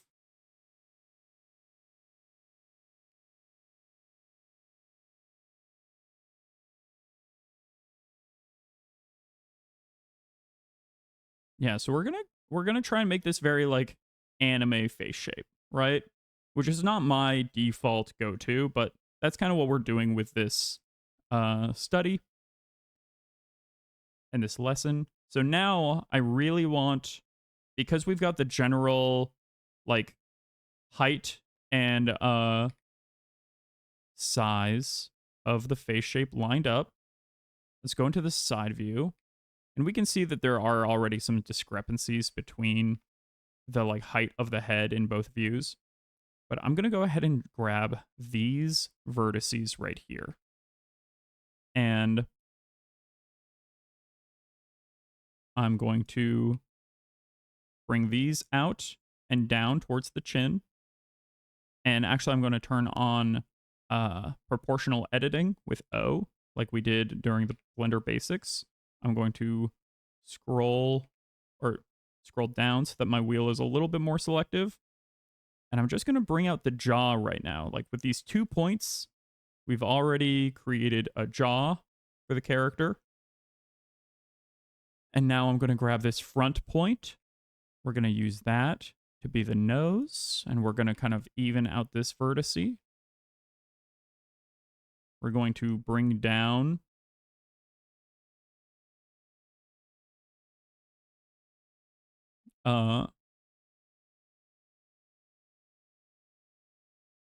some of these vertices to essentially be, we're creating a jawline right now, essentially.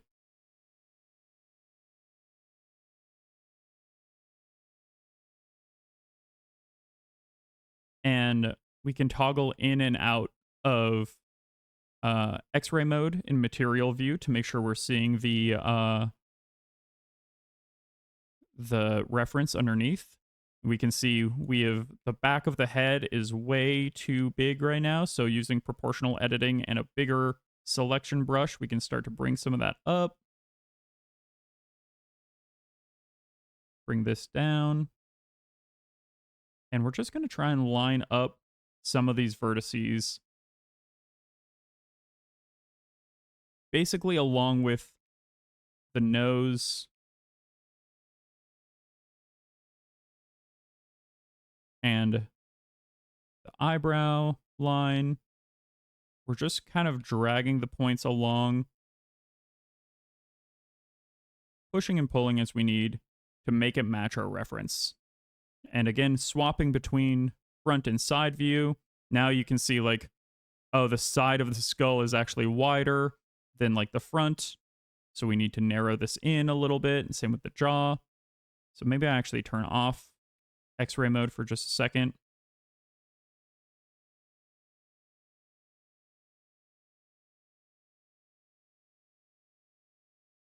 And if I feel like the body's getting in the way, I can turn off that layer using the scene collection eye toggle.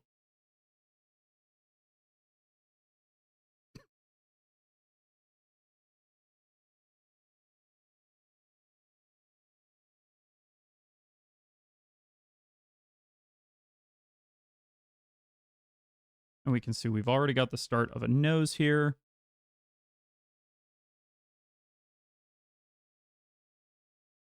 I'm going to keep the bottom relatively flat.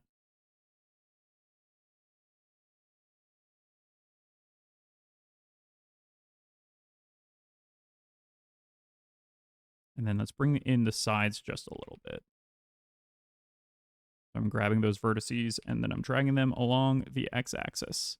I'm trying to make sure I get all of the vertices I really need to grab to bring them in. And going into front view with one, and grabbing them along. The gentle explanation in smooth jazz is making you so sleepy. Oh god, ASMR. I would listen. If the price is right, I'd do an ASMR channel. Press and Friday. Oh, I see. Friday ASMR channel win. I would need a sexier VTuber for that. I feel like all the ASMR like VTubers are like extremely, you know. They know who they're targeting. The male loneliness epidemic. They're all targeting Gooner Yoda.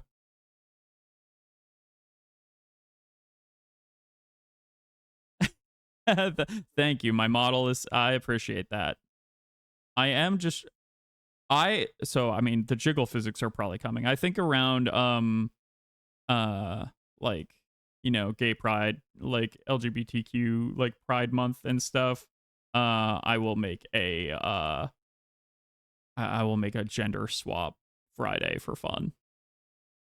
maybe not full gender, just some gender swap toggles. Maybe long hair and the jiggle physics. It'd be very silly. All right, so we've basically just used just by starting with a rounded cube and pushing and pulling our verts into a just in edit mode, we've made a pretty good start to a face. This is already, for a lot of purposes, this would basically be enough. Why? I mean, I just think it would be funny, but also, this representation matters.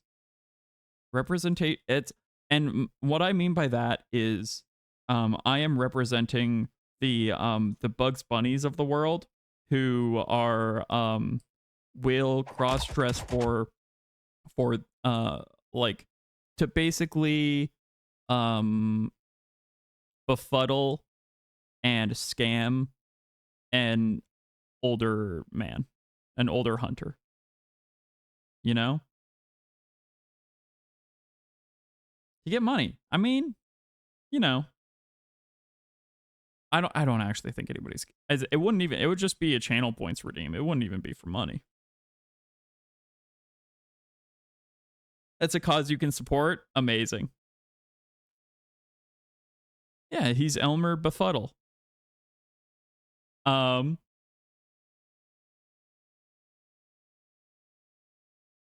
Yeah, this is like, that's how you make a basic head. Is you have the turnaround, and you make a rounded sphere, or a rounded cube. You create a cube that you subdivide 2 times, and then you just push and pull the verts to get a basic, the basic shape going. And now, if you wanted to make this high poly, then you can just if you really wanted to make this high poly, all you could do is just go add modifier and then do subdivision surface.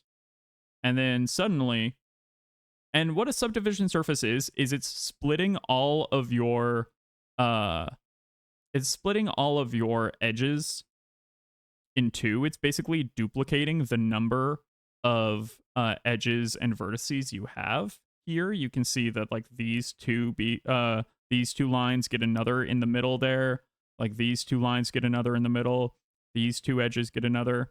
And so it's just subdividing. Literally, it's dividing each line by 2 to create extra geometry, which is then why everything rounds out like this, right? So you would then want to maybe add some extra loop cuts and then use that in order to grab these loop cuts, look at the side view, and bring out the nose, bring down the chin even further.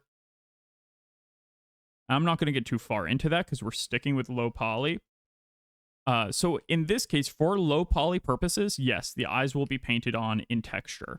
That is not how we'll do it for the VTubing model, because VTubing, they want you to have specific they want you to have specific eye tracking motion keys and shape keys, and that you can't accomplish with texture painting, essentially.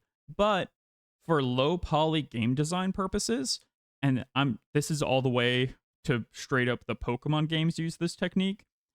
What a lot of games do is have a model like this, and then they paint maybe 5, 6 different expressions that they alternate between.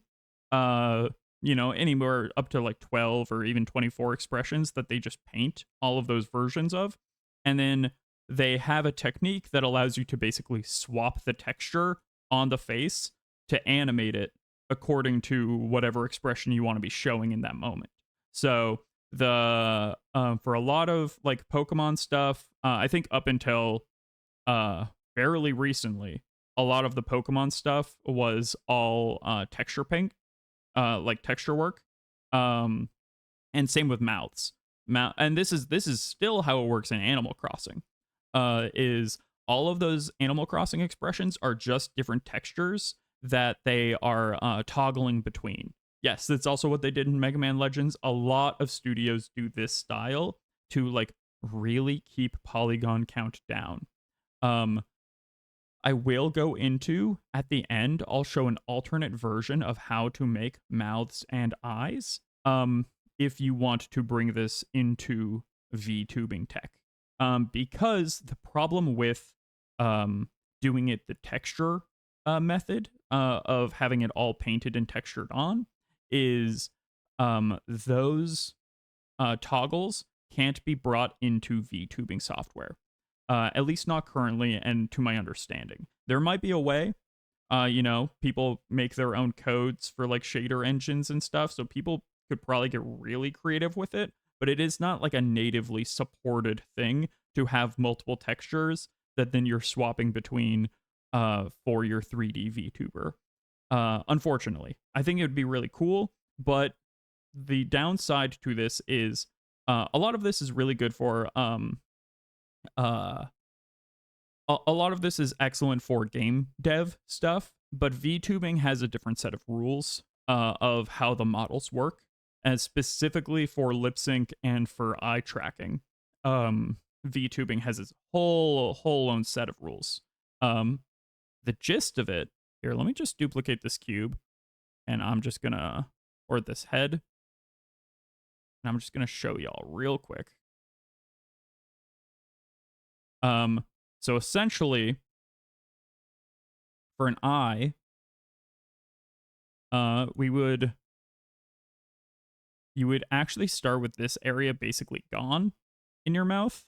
So here, let me inset this using eye, right?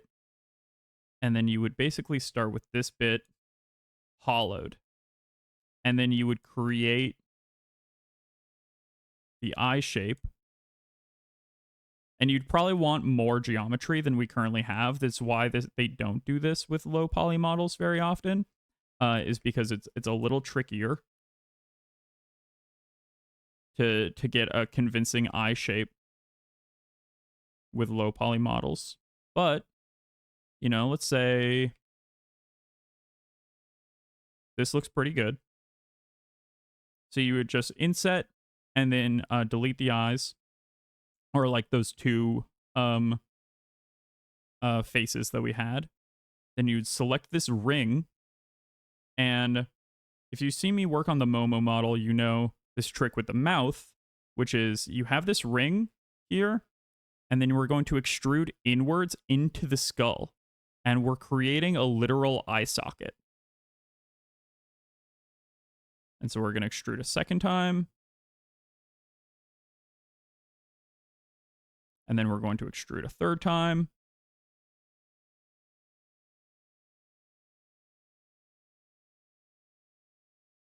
And then from here, we've created like this actual eye socket, and then we can fill that.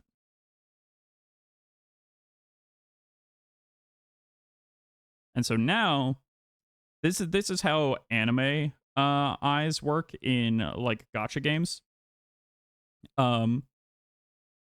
And so now we could create a let's create a where is it? Round cube, way too big.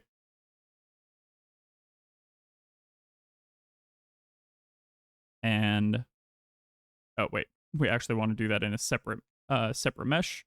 So Control A, round cube, shrink it down, and then bring it up. And you're like, oh, is this going to be the eyeball? No. There's a little trick here. This is the pupil. We're just going to flatten this out.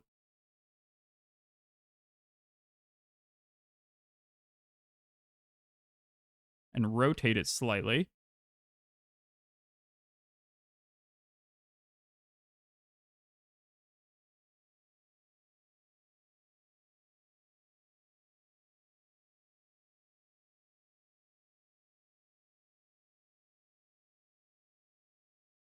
And then you've got a pupil.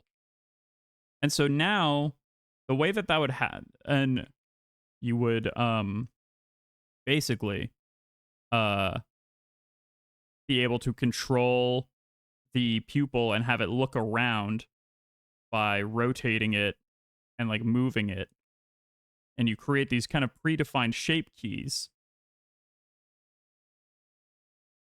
that then the VTubing software tracks according to your kind of eye movement.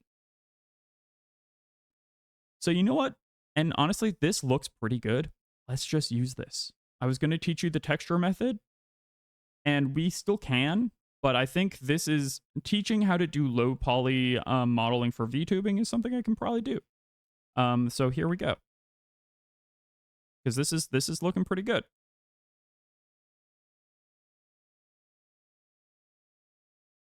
And you can use this method for games as well. There's the only reason people don't is because it's technically lighter on the system to use the flat face and then texture and then just paint different expressions and toggle between those. But this will give you more control. The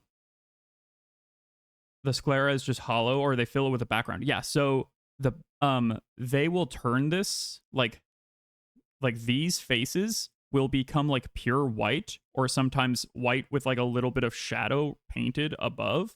And that becomes the white of the eye, essentially.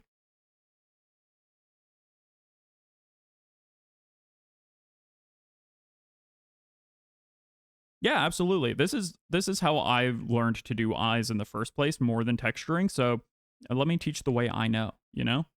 It just makes sense. Yeah, all VTubers' eyes are secretly hollow, and you don't even notice. Like my mouth, when I open it, same technique. My mouth is hollow inside, but because of the way that I've textured and lit it with shaders, it doesn't look hollow. It looks like flat on a screen.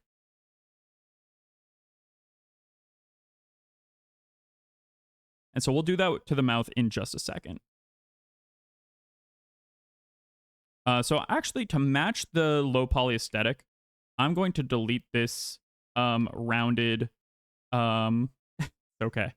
I'm going to delete that rounded sphere. Yeah, the tongue does give it like a sense of depth, at least. I wanted that a little bit. Otherwise, I felt like it was going to be too uncanny or not have enough definition. But okay, so let's add mesh rounded cube. And I'm going to actually turn this down to just 2. Or 2's too few. Let's do 3. So now I'm going to smash it down flat, shrink it down.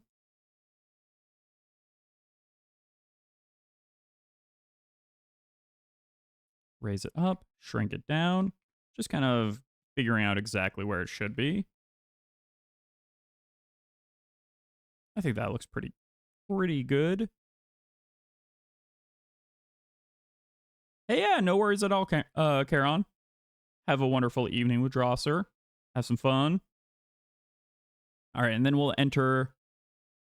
So if we are going to actually model it this way, the other thing I will do is I'm going to add one loop cut around the horizontal line of the face. That way we're going to have a little bit more control over the edges of the eyes too. Because that's another part that I'm like going to want to have control over, because the way that we'll create expressions is by moving these vertices around, essentially. So that's how we're going to create like surprised expressions. That's how we're going to create frown, or like wide-eyed kind of like look, is all just by oops, didn't mean to grab that cheek vert. Oh, didn't mean to grab any of these. Oops. Sometimes that'll happen. Holding Alt when you didn't mean to. You grab all these vertices.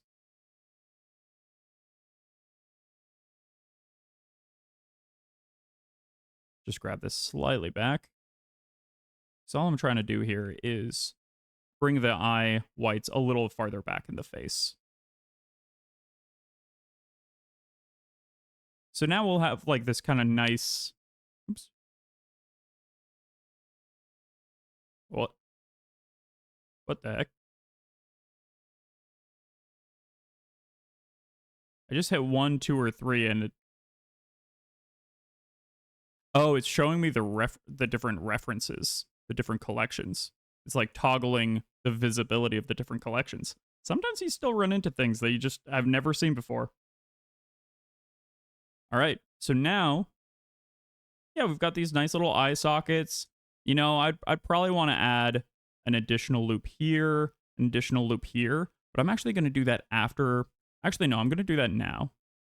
So keeping it still relatively low poly, but just adding enough. The thing with adding this style of eyes is that you need enough vertices to make them move well. And so having extra vertices on the top and the bottom is very helpful when you want to do things like eye squinting, blinking, things like that. We don't need as many on the sides, which is why I'm not adding additional loop cuts. Just that one in the middle is fine for our purposes.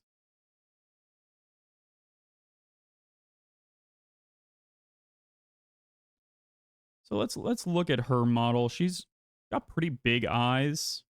I think that's about right. I'm going to apply this all transforms on that eye. And then I'm going to shift click the eye with the head and hit Control J to join them. And now you'll see we applied the mirror modifier to the eye mesh as well. And now that's all together as one mesh. Sometimes you'll want to keep those separate. And actually, I am going to keep those separate for right now, because that's something that's like better to bring in together. Hey, what's up, Graboony? That's something that's better to bring in once you're ready to start the shape key process and start creating expressions. That's when we'll bring in the actual eyeball. I guess we're just going to do the eyes like this instead of the texture method. The texture method will keep it more low poly. I will link for good tutorials in the video description once I upload this to YouTube. If you are interested in exclusively the texture method to keep this as low poly as possible, there's great videos on YouTube already about how to texture a model like this and just go from there. But we'll do the VTuber method. If you want to take a low poly model and turn it into a VTuber, here's how you do it. You need eyes with sockets in them like this for facial tracking. Let's bring this on over. It will look a little uncanny usually at this stage because you don't have any of the lighting and it just looks a little bizarre. It happens. So the thing I'm noticing is I'm going to go ahead and I'm going to hide this cube. I'm not going to get rid of it. I'm just going to hide it for now with H. I'm going to look at like the side view. Let's take a look. So, oops. And I keep on accidentally toggling off with the 1 key. So I think we want these eyes to be even bigger, and just like looking at the model, definitely bigger and a little lower. So I'm going to turn off X-ray mode, and we're just going to expand out. I'm going to select this loop and the one around it. With these, I'll just shift click and select. We're going to expand these out, scale them up with S and then Z. How far do I think we'll get in this model today? I think we'll be able to. So we've gone actually pretty far. I've turned a lot of it off so that it's easier to work on. But here we've got the body and we've got the shoes done as well. So we're almost basic. I think we'll be able to get up through, because actually I'm able to go a little bit longer today than normal. I think we'll be able to get up through the base body. I don't know. And we can probably get the hands done as well. So I'm just gonna focus on doing the mouth will take a little bit more time, so maybe we won't be able to get to the arms, but we'll definitely be able to get through the base of the head. Probably not the hair, probably not the arms. We'll see. Um, I wasn't expecting to go this in detail on the face, but I know that people are interested in doing low poly modeling for VTubing, and a lot of the low poly modeling YouTube videos are more for game design in the way that they handle their like texturing and specifically their face modeling. And so if you want to do it for VTubing, that's what we're going to focus on now. Now that we've decided that this is the direction we're going. So let's go ahead and turn on X-ray mode and go into this view so we can see how our eyes are lining up. So if I decided that I was going to start modeling the eyes like this from the beginning, I probably, before I added the eye sockets, yeah, no worries. What I'm going to do actually is I'm going to select these faces, with the loop select, and then I'm just going to hide them with H. We can always unhide anything you've hidden with Alt H, but hiding selected faces and stuff can make it a lot easier. Like, in fact, I'm also just going to hide the back of the face. I'm going to hide everything that I don't want to accidentally select. So the back of the face, and this gives us such a cleaner look at the eye and the model. We don't have all those extra wireframes behind us trying to like get in the way. So I'm going to loop select the eye hole. We're going to drag it a little bit down to line this up just so. Kind of get the bottom lined up because it's going to be easier to raise things than it is to lower it. So rotate it slightly to match the shape of the eye.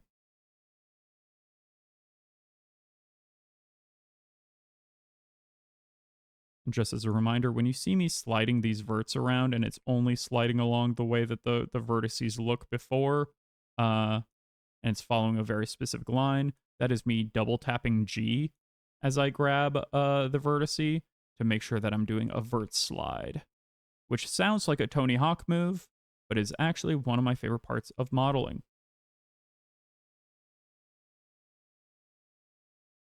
So I'm just sliding these verts around, keeping it very close to what we've already got for the nose.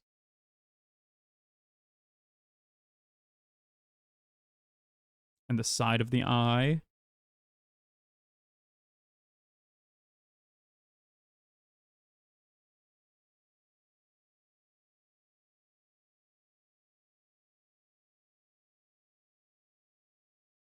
And now, that's like generally the eye shape of our character. Let's see how it looks from the side.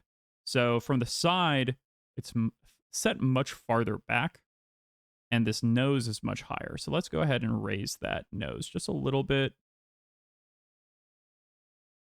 Actually, let's grab it from the base of the eye and bring that back first. How does that look from the front? So something I'm noticing is the eyes are two different heights from our in our references. So we're just going to choose the height that we want.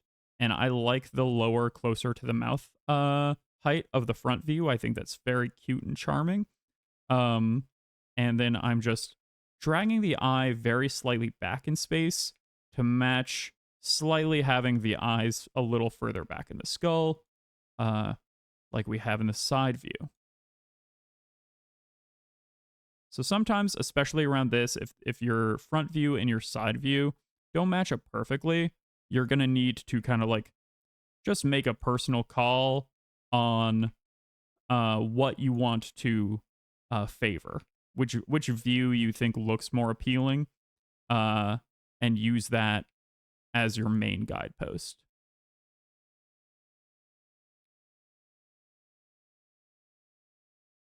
I'm going to bring down the nose here just a little bit more. This song.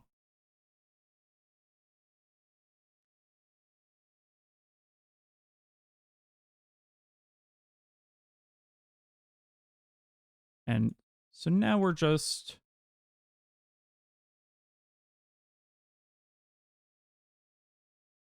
Now we've got these fairly cute eyes. Fairly big. And now let's just make sure we get the... we select the pupil and make it match in the space as well. So let's bring it back, rotate it slightly, and match the size of what we've got in the other two views. Again, it's much lower in the side view than in the front view. That's okay. I wasn't drawing them directly on top of each other. It happens. So this might be too big of a pupil, and you can see that it's clipping through. Eye clipping is something you definitely want to avoid. And actually, it's really good that we're looking at this as is, because you can actually see some of these. It's the eye socket is actually like clipping through the front of the eye now that we've moved the front of the eye back. So I'm gonna bring this a little further back, and I'm going to unhide the eye socket that we made earlier. I'm going to delete that actually, because I was more so just making that as an example, and you typically wouldn't actually make that eye socket until you've got the eye shape exactly how you want it. I was just doing a quick and dirty version as a kind of reference point, but I want to make sure that I've got the shape of the eye exactly how we want before we actually make the eye socket.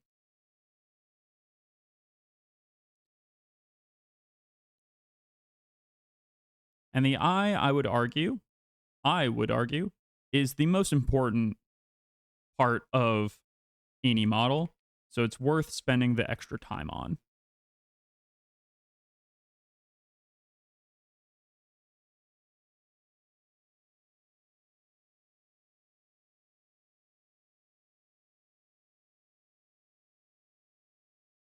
And see, what's nice is, because of the way that we inset those faces earlier, and then deleted those the faces at the center of the inset, we now have this this is what I mean about edge flow being very important, is like, instead of this edge now going all the way around the top of the head, we now have an edge that runs perfectly along the circumference of the eye, this edge flow here. And that will let us just add extra geometry specifically around the eye, which will be really, really helpful for adding expressions later. So I'll just add one extra ring right here. Now that actually, I'm even going to go without for it at the moment. We might add an extra ring of geometry later, but that can come later. I'm going to avoid adding extra geometry while we're still working out like the face shape at large. That's pretty good. And it always looks a little weird at this point because it's all gray. If at this point, if you want to add your own material, you can do that, like a general skin color material, or, you know, brown here for fur, just like I showed you how to do in the Blender basics. But I am going to leave it as, I'm going to leave it gray, just so it's easy for people to follow along with. But it's kind of normal for things to look a little alien at this point because of the gray. I'm just making these small adjustments. You're just always making these small edits as you go, making sure things look as close to your model as you'd like. And now, okay, so to create the mouth, we are going to select these three faces towards the beginning, like the middle of the face. We're going to hit I to inset.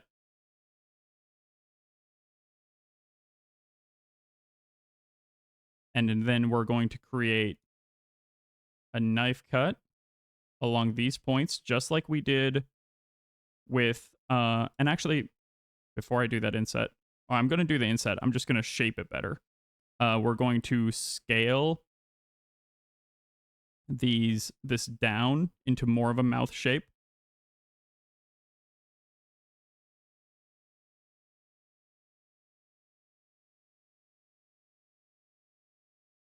I'm going to rotate it and just bring it out.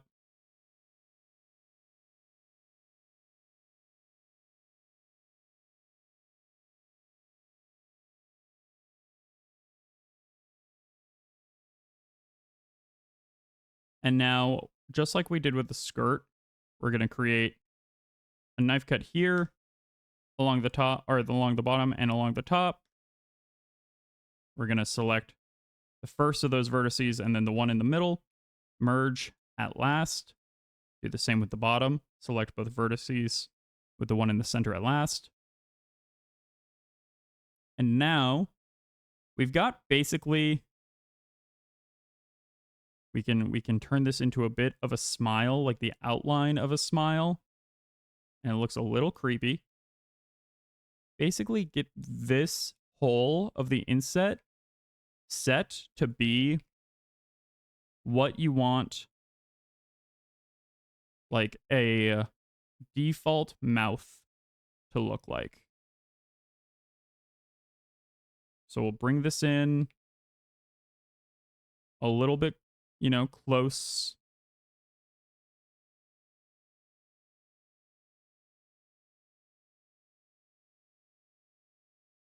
And normally this is a slightly more high poly technique. Mouths aren't typically modeled for low poly games. They're usually textured on. But for VTubing and mouth tracking and VTubing, you need to have a trackable mouth.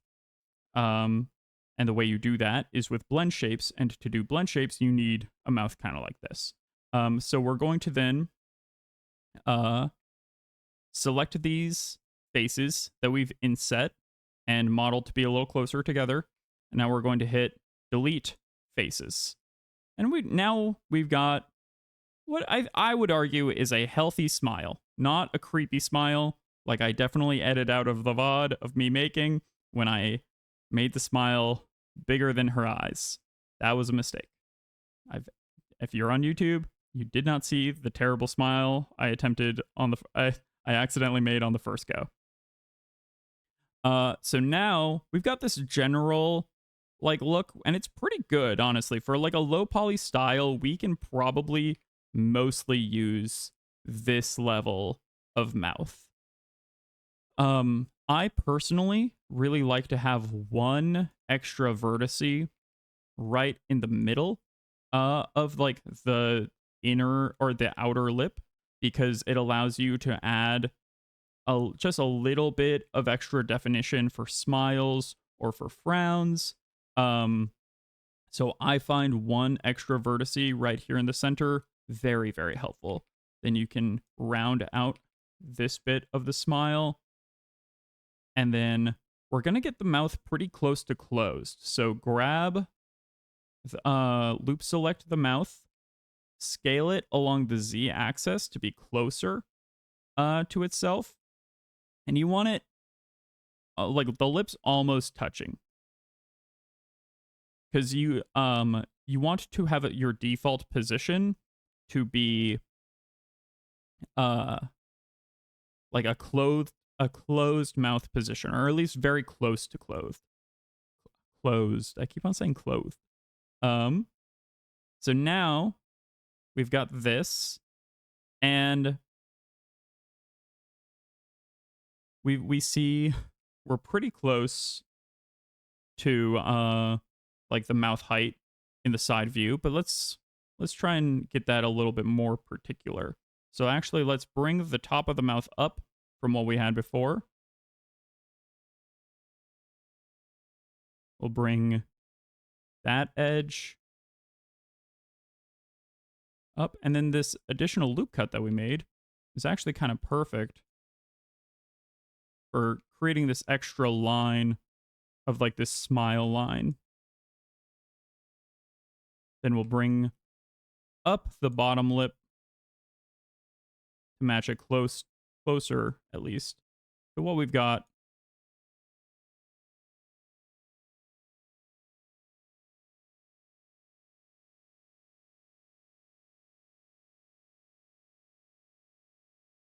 So now we've got this cute little smile. It's not quite what we want from the front view, though. It's a little too broad, a little too wide from the front view. So we'll bring some of this in. So let's go into our front orthographic view. And also, the front is also much lower, of course. So we actually might want to obey the front view since that's what we copied with the eyes. So we probably want to have it close to that for like height.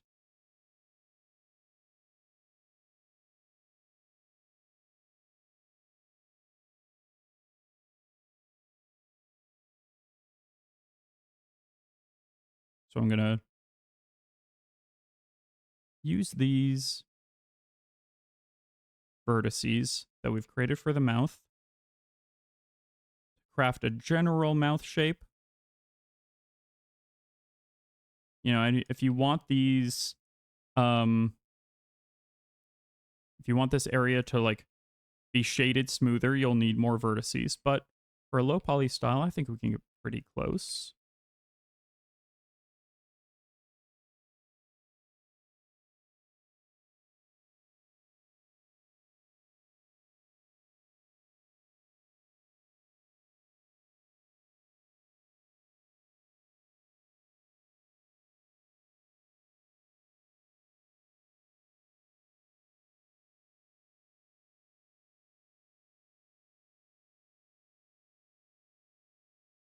Let's see how that looks. Okay, so we're catching a little bit of extra shadow here along the cheeks, and that's just because the cheekbones are now kind of hanging over the mouth, and you can just see that from the way that the blue is shaded, like a little darker right there.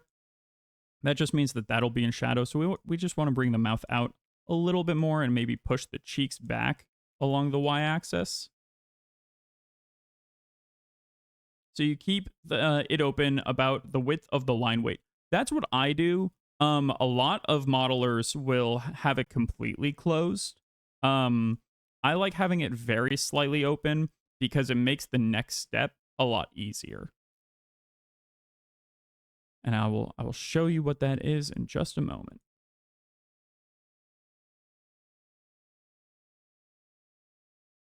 Yeah, but a lot of people will model them completely shut. And that's typically how you want to export the model, is have it completely shut when you export. But I find it pretty helpful at this stage to give yourself a little bit of room. Part of it's just it's easier to grab the individual vertices when they're not overlapping each other.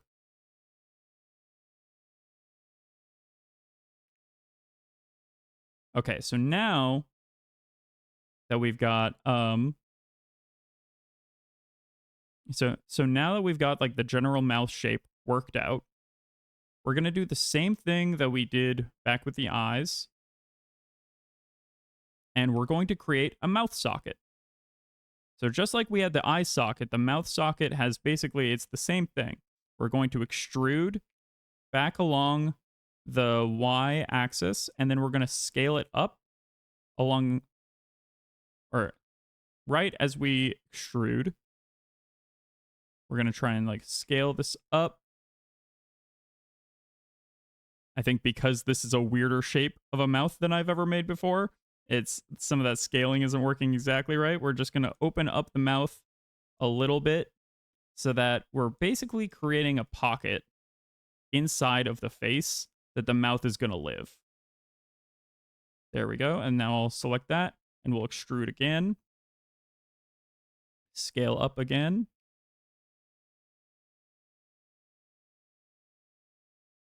Bring this out and up.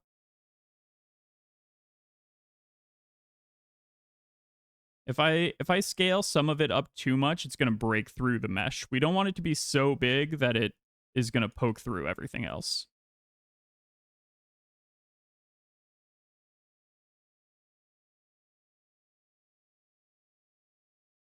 But what if?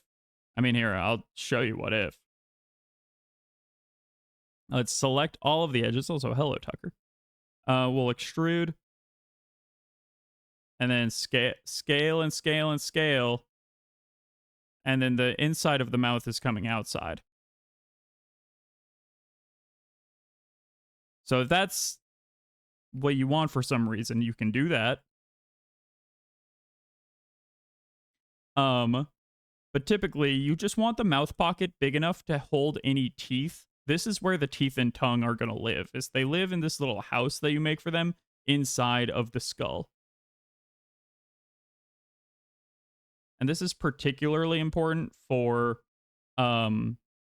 VTubers, because you want this, like when you open your mouth, this is what you'll see behind it. Oh, there's a purpose for everything in 3D modeling at some point, for sure. And now we'll just grab these two faces on the end here, or these two edges on the end, and we'll hit F to fill them, and then we'll grab the edge of that. We can just fill this all together, and if it ends in a triangle, it's really not the end of the world, but if you want to avoid that, you can create this loop cut in the center. And then, or I would create two loop cuts, I think. Connect these two. And then, oh yeah, it's an odd number, so it's not going to connect perfectly. So in that case, personally, I would be fine with there being a triangle back here. Myself, because no one's going to see it back here. What I would do, actually, is create this knife cut. Make sure you actually select the edge that you want a knife cut along. Yeah, my mouth is just a light as well, but it is hollow inside. Yes, a wider socket would be better if you want wackier expressions. You can, once we're getting to how to make expressions, you can, just make,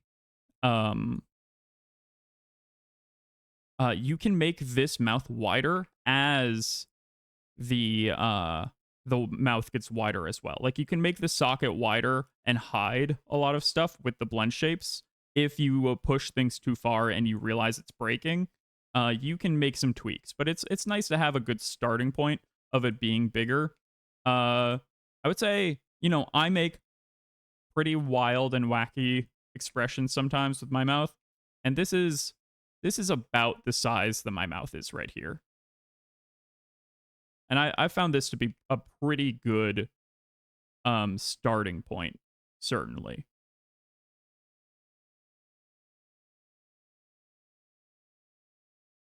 Momo's model's mouth can get absolutely huge. And it's also about this size. It really, some of it comes down to how you shade things and whatnot. But yeah, this is a good starting point.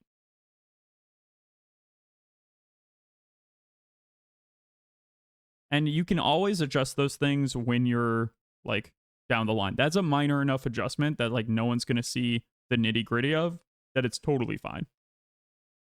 Okay. So now that we've done that, we've got the general face shape. Blender giving us unrealistic standards for huge mouths. It's true. So we're going to do the same thing with the eye. We're going to select all those loops. We're going to E to extrude them along the y-axis, scale them up, and create this horrifying little eye socket in the back. Now that we've got the eye shape actually the size that we want.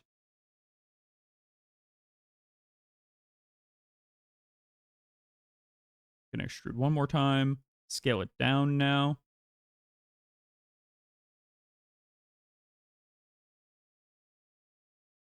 And then if we've got the right number of faces for this, we can just hit grid fill, and you can choose how much you want to fill it with and how much you want to offset it by. I think that looks pretty good. We might just want to rotate it very slightly, like that. That was selecting a loop of vertices, going to face, and then grid fill to do that. Looks like Gurr. That's very funny. So now we've got our general face shape. And then we can unhide the back of the head. We've got the chin and the jaw.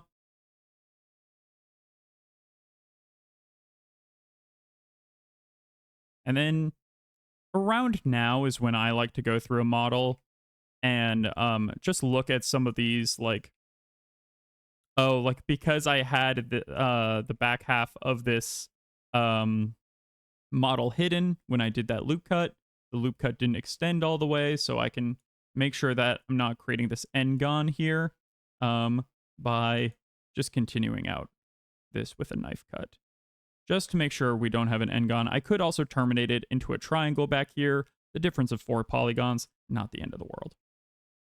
Not when the purpose is VTubing and not trying to recreate a specific style. You could also, like, if you wanted to have a more rounded forehead, if you were looking for a slightly more realistic style too, you could, you know, add a loop cut in here and bring it forward a little bit. Like, now is a good excuse me. Now that we've hit this point where, like, the basic face geometry is defined, we've got our general, like, we've got our mouth loop here. You could, what I would do personally is create at least one loop cut around the mouth just to give us extra, like, articulation points when we're making the expressions later. I would probably add one around the eyes as well. But if you want to stay as low poly as possible, you don't have to add either of those to keep the look feeling simplified. It can be nice not to have those, in fact.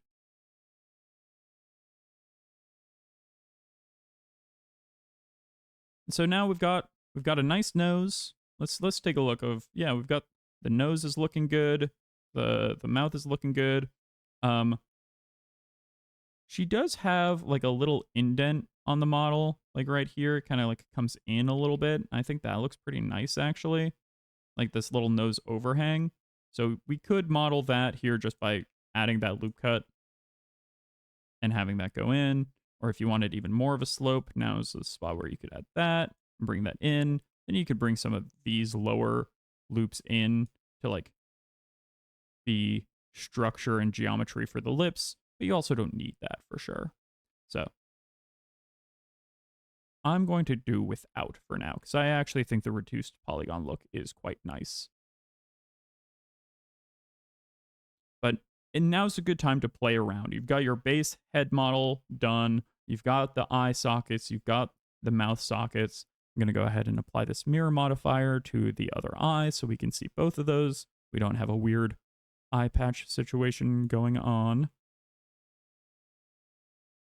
And I just made sure that the axis was set to X, and then I told it to mirror along this object, the head. So now it'll always be paired with the head. That's how it'll mirror along with that.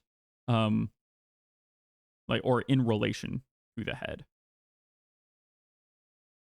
I think these eyes, they look like they're pretty well set in the face. And a lot of these things we might make minor tweaks to. Very minor, just like adjustments in space, especially when we're adding texture a bit later.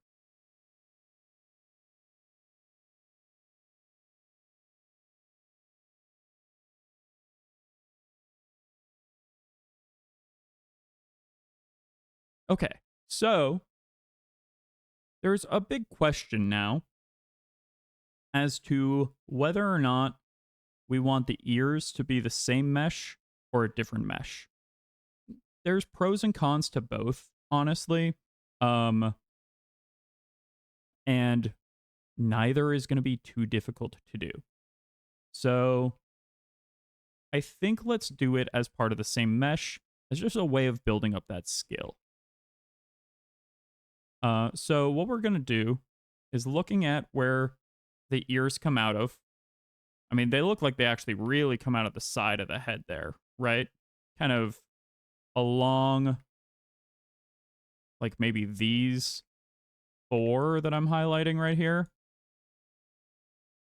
Kind of back, top of head. So let's inset those 4.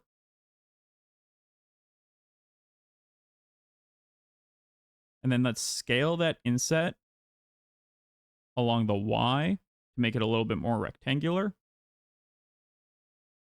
And we'll just even this out a little bit. We'll just bring it out along the X as well, rotate it to keep it relatively smooth. Bring some of these verts in just to keep it relatively flush with the head. And now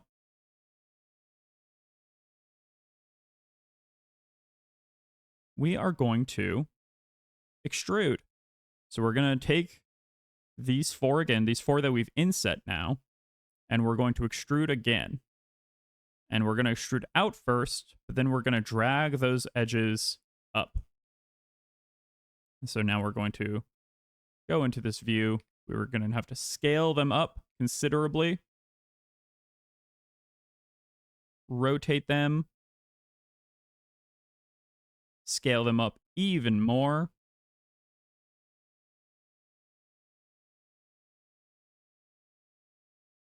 And I am going to use this as a chance. I think I'm going to use this as the base right here.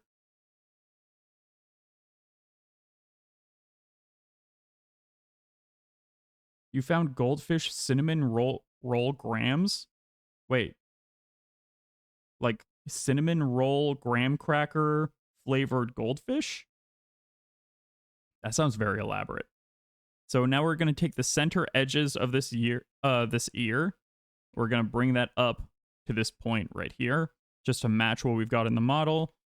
And we can grab all these edges right here, kind of bring them back and rotate them slightly to match what we've got in the side view as well, especially the Z. Oh, they're just graham crackers shaped like goldfish with cinnamon roll flavor. I mean, that does sound tasty. I would eat that. So now we've got, I'm going to add this extra little loop cut in the center. And using just rotation and move, I'm just going to add a little bit of curve to it, not too much. This is probably going to be the bit that is going to be fairly different from the model. But hey, it's starting to come together. You know, even from a distance. It looks a little creepy with the eyes as is. I promise everything looks creepy at this stage. If yours looks creepy too, that's normal. So now what I'm going to do is, in order to get these kind of like chunks on the ears, I am going to, there's a few ways we could do this. We could subdivide, but see how the subdivision adds all this geometry all the way down to the forehead? I don't really want that. And so I'm going to take these 2, or this loop cut adds all that geometry, like around the wrap of the head. That's not terrible, but we don't need that geometry, and I don't really want it at this point. So I'm not going to just add a loop cut right here to add that extension. Instead, I'm going to extrude these top 2 faces right here. And I'm going to rotate it along the Y.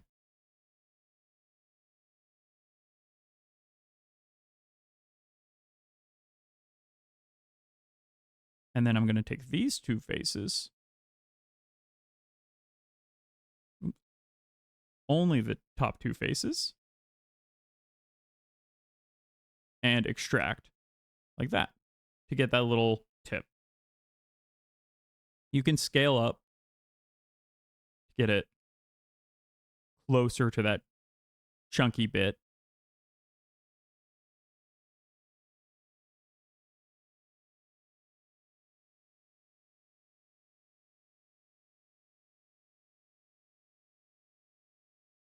And you can just leave this as is if you want. You could get the vertices very close so that you barely notice it at a distance. But you still might notice a weird shadow right there.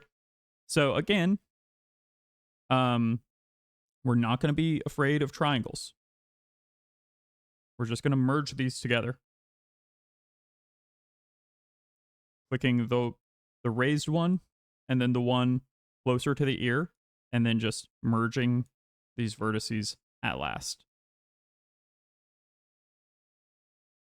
Some basic triangles like that, like, is not the end of the world.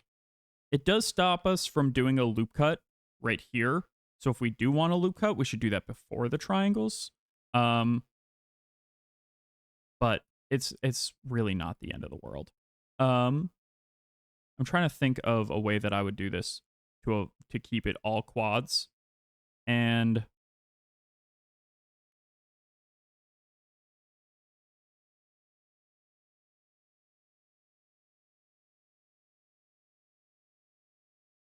I'm not seeing it in my mind's eye. I'm sure there is a way. I mean, like I said, you could just add the loop cut all the way around. That would be fine.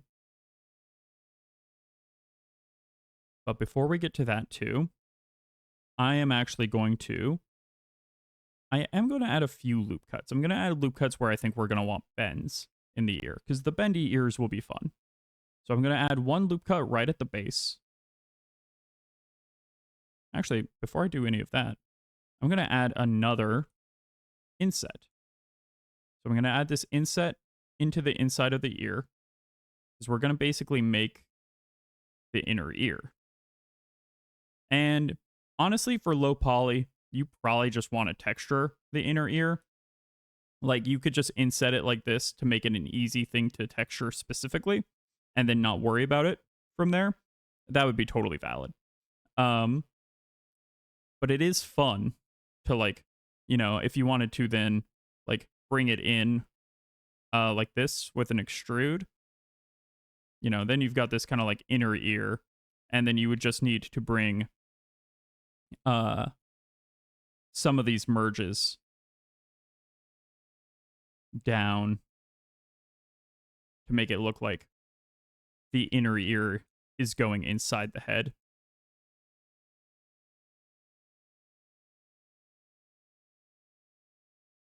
And honestly, like, you could do some very fancy modeling to get it to actually like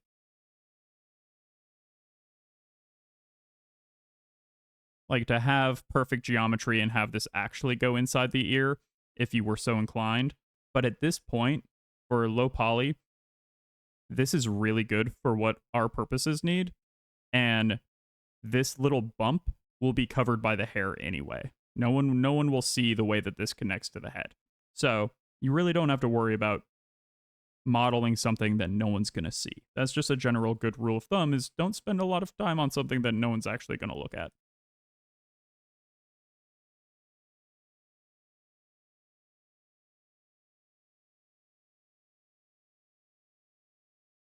So I think actually, in order to keep this just all quads as evenly as possible, I am just going to bring these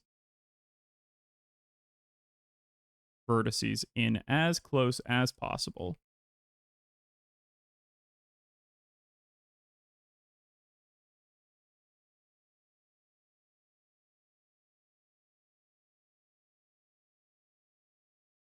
And like, yeah, you see a little shadow there,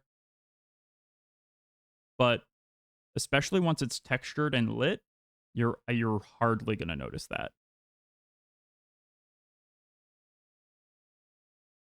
You could also, instead of just having it right next to each other, you could also just drag this vert up a little bit, and it's technically still a quad.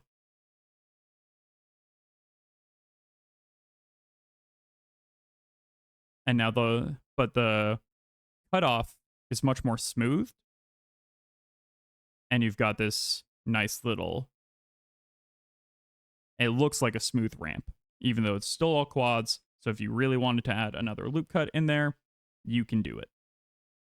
And actually now we will, because we're just going to add one extra loop cut on each quarter, because that's how things will bend. when we're adding the armature. And so giving the ears just a little bit of loop cuts to work with for a bit of bounce will help if we want to give them some jiggle physics. Okay. So now we've got the base head done. We've got the ears, we've got the face. I think before we do the hair, because the hair can be kind of its own beast, let's do the arm. So let me just name these real quick. We've got face or head. We've got eye. And we've got shoes and we've got body. Excellent. Okay.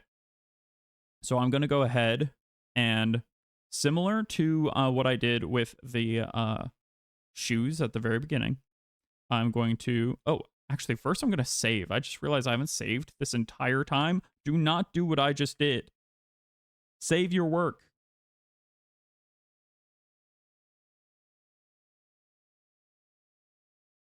That would have been terrible if I lost like 3 hours of stream work.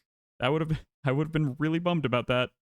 I am so used to working in programs that autosave that it's weird for me not to.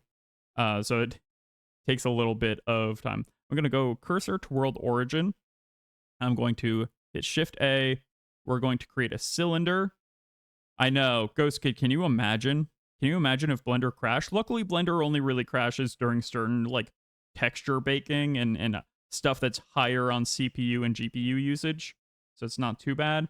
We're going to choose vertices 6, just like the legs. We want it to be the same general shape and polygonal count as the legs. So now we're going to rotate them. I like to make my models at an A frame or an A pose as opposed to a T pose personally. So I'm going to hit R, then Y, then 45 degrees. Oops, sorry, negative 45 degrees. Bring this over, or enter edit mode, shrink it down, bring it up, bring it over. And now let's enter our orthographic view. And arms sometimes, in my experience, bunny in a hat. Yes. In my experience, first I'm going to rotate this also along its own local z-axis. So if you rotate and then you hit Z, you'll see like, okay, we're rotating along like the up-down z-axis. But if you hit Z a second time, it becomes its local z-axis, and that's its own up-down like axis. It's very handy. So I'm going to do that just so like one of these flat planes is facing the front. And we're going to go into the orthographic view. We're going to shrink it down a little bit to get it the right width. And then we're going to select the top edge. And then again, ZZ to have it drag along its own Z-axis. And then same thing with the bottom. Grab with G, ZZ to extend it out like that. And then actually, we're going to model in this glove bit. So we're going to hit, and the reason I'm having it slightly off is because I actually drew the arm intersecting. Like the arm is, if I have it like this, it's going to be really, really clipping with the arm. And you want to try and avoid the clipping like that in the modeling process. I should have, in the design point, given more space between those two things. So I'm going to drag it down to about where I want the glove to start. I'm going to hit E to extrude, and then S to scale. this selection of edges, just like we did with the boot. I'm going to go back into the front view. I'm going to hit E to extrude, drag it down. ZZ to have it just extrude along its own Z axis. Just like so. And then I will return to the orthogonal view, extrude, and then S to scale down. Kind of like a T-pose, yes, but A poses have become more popular than T-poses in like a lot of modern game development, specifically because think about a lot of character like games. You're way more likely, and think about your own everyday life, you're way more likely to have your arms lower, closer to your body, than raised up towards a T-pose. And the thing that having it in a T-pose does is lets us add extra geometry at the top of the shoulder, which will help it deform and look better when we're animating it. And so having it in an A pose just lets us add more to the shoulder, but less to the armpit. Whereas a T pose lets you add more to the armpit, but less to the shoulder. And it just like, in my experience, the A pose, like geometry that you get with the shoulder just gives you a little bit more control.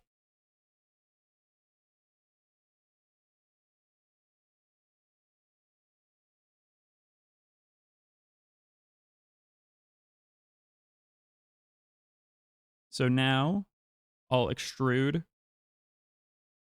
Yeah, for sure. I'll extrude like up top, and now we're actually going to make the shoulder. And I'm going to rotate it like this. And then bring it back down a little bit. And we're going to do that a couple of times. We're going to extrude, rotate, extrude, rotate. You're basically making a little pipe for your arm. You're making the shoulder, essentially.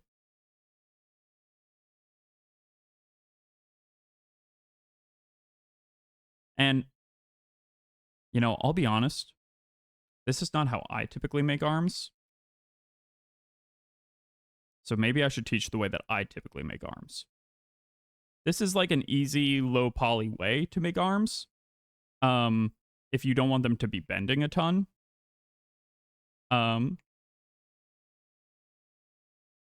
And you can, you know, rotate these, and the top basically becomes your shoulder, and the bottom becomes your armpit.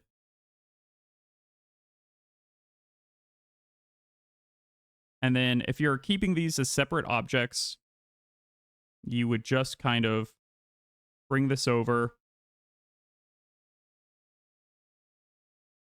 and fill up these faces like this, and then bring them in to kind of deliberately clip.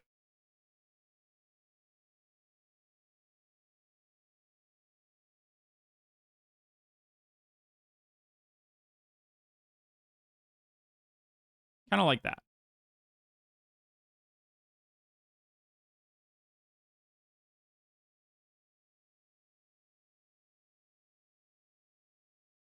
The reason I don't love that as much is because, I mean, if I was really making it as low poly as possible, I would get rid of these like additional extrusions. I would just have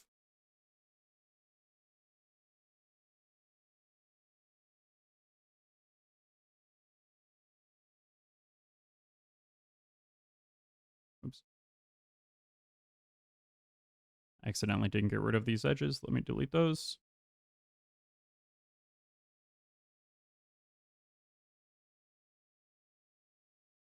Like a lot of people, if they're doing really low poly stuff, will just add a couple loop cuts here for the bend in the elbow. And then you would just kind of like maybe make one extrusion here for the shoulder, and you kind of just curb it off.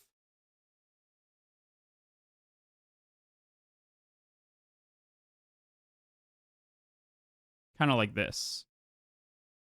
You wouldn't even really bother with shoulder geometry because that's not going to be how you pivot it if you're going for really low poly, like aesthetics.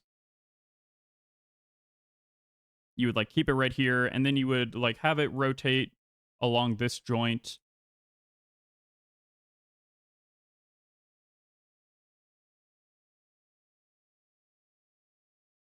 Oops. Have it rotate along the 3D cursor. You would kind of have it rotate along like this, and that would generally work for your purposes. Yeah, you don't need, so you don't need the collarbones, exactly. Yeah, so I think for our purposes, this is actually perfectly serviceable for what we're looking for at the moment. So yeah, let's just leave the arm in this like general way for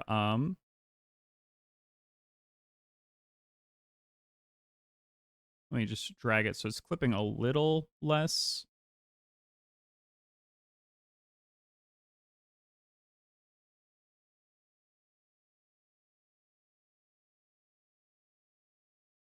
And then we can drag, since the shoulders were supposed to be a little bit more flat, less bulky, we can just turn on X-ray mode, grab these top few vertices, and bring these down. And this will get you less deformation. But if you're going for a low poly aesthetic, sometimes less deformation, aka like your bends and everything looking like just a little bit more obvious. Sometimes that's what you want, even. Like sometimes you don't want fluid, natural bends in a body part if you are kind of like going for a very deliberately low poly style. And so that's what you would get here. I'm just curving out some of these, adjusting some of the geometry to be a little closer to what we had on our model.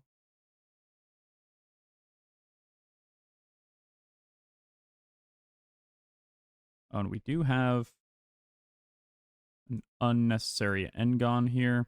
So let's just grab the top of this, fill that twice, just like we've done with our other cylinders. And yeah, that looks about right. It's like sitting on top of the body in a way that I think will make the movement look good, but still have that kind of quirky, low poly chunk to it. Because I know we all crave the chunk.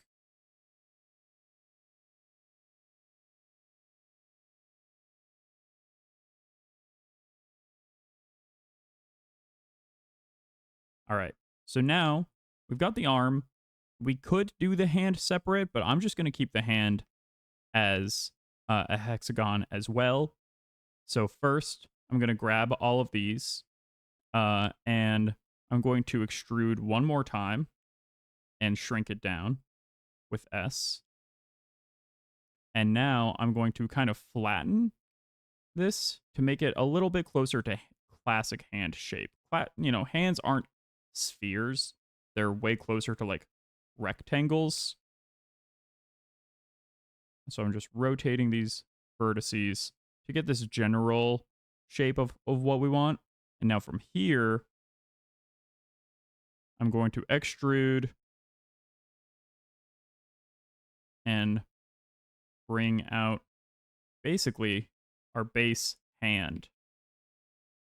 Maybe this is too small. Maybe we do actually want to go a little bit bigger.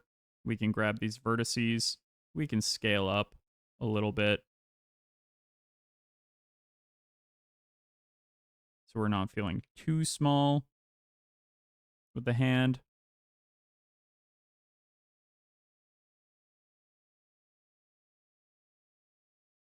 And we can bring these vertices out a little closer to the edge.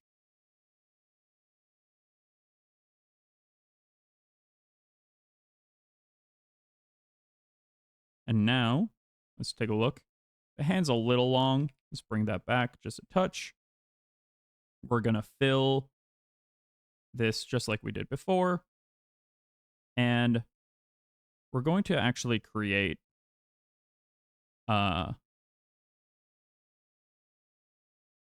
we are going to create, okay, so this is what I mean by one extra loop cut suddenly spirals, and it's because of this top loop that we have up here. This fill that I did earlier is not exactly the best edge flow, and if I want to add one edge flow, because of the way that all these faces run into each other, you can see it spirals like crazy.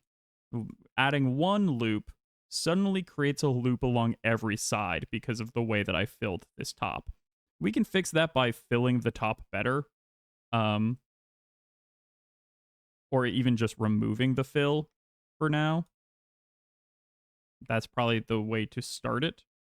And now suddenly we just add 2. And that's just because I did a quick like grid fill. It was not the best way to fill that space. I wasn't thinking about adding another loop down here, and that's what happens sometimes. Is you got to figure out basically where the like bad edge flow starts and rectify that if you're running into that issue. We'll grab these edges and we'll bring them down to create a little bit of a finger point, right? So we're going to grab these. And actually what we might do is we might just pull this bottom one back, these bottom 3 back, like this. Yes. And it creates just a little bit of like the definition of a finger slope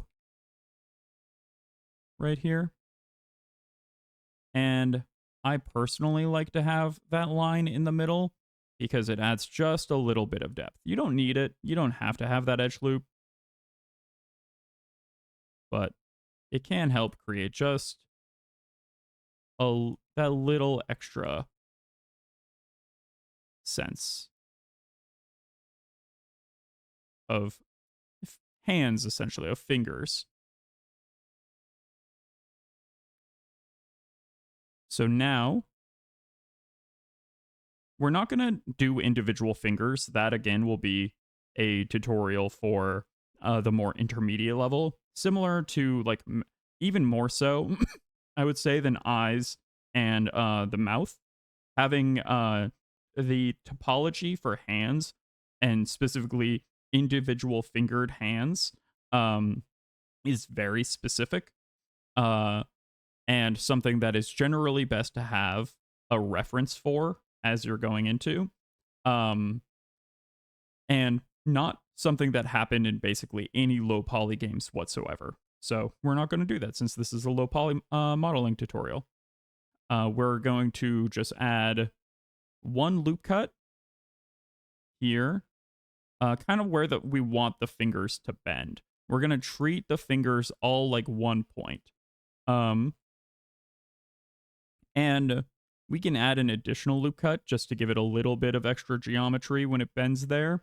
And then what I like to do is not even give all 3 finger joints to this like lump of fingers, you know, because imagine this is like all of your fingers together. And we can even, you know, bring them a little bit out, like in this way and in this way.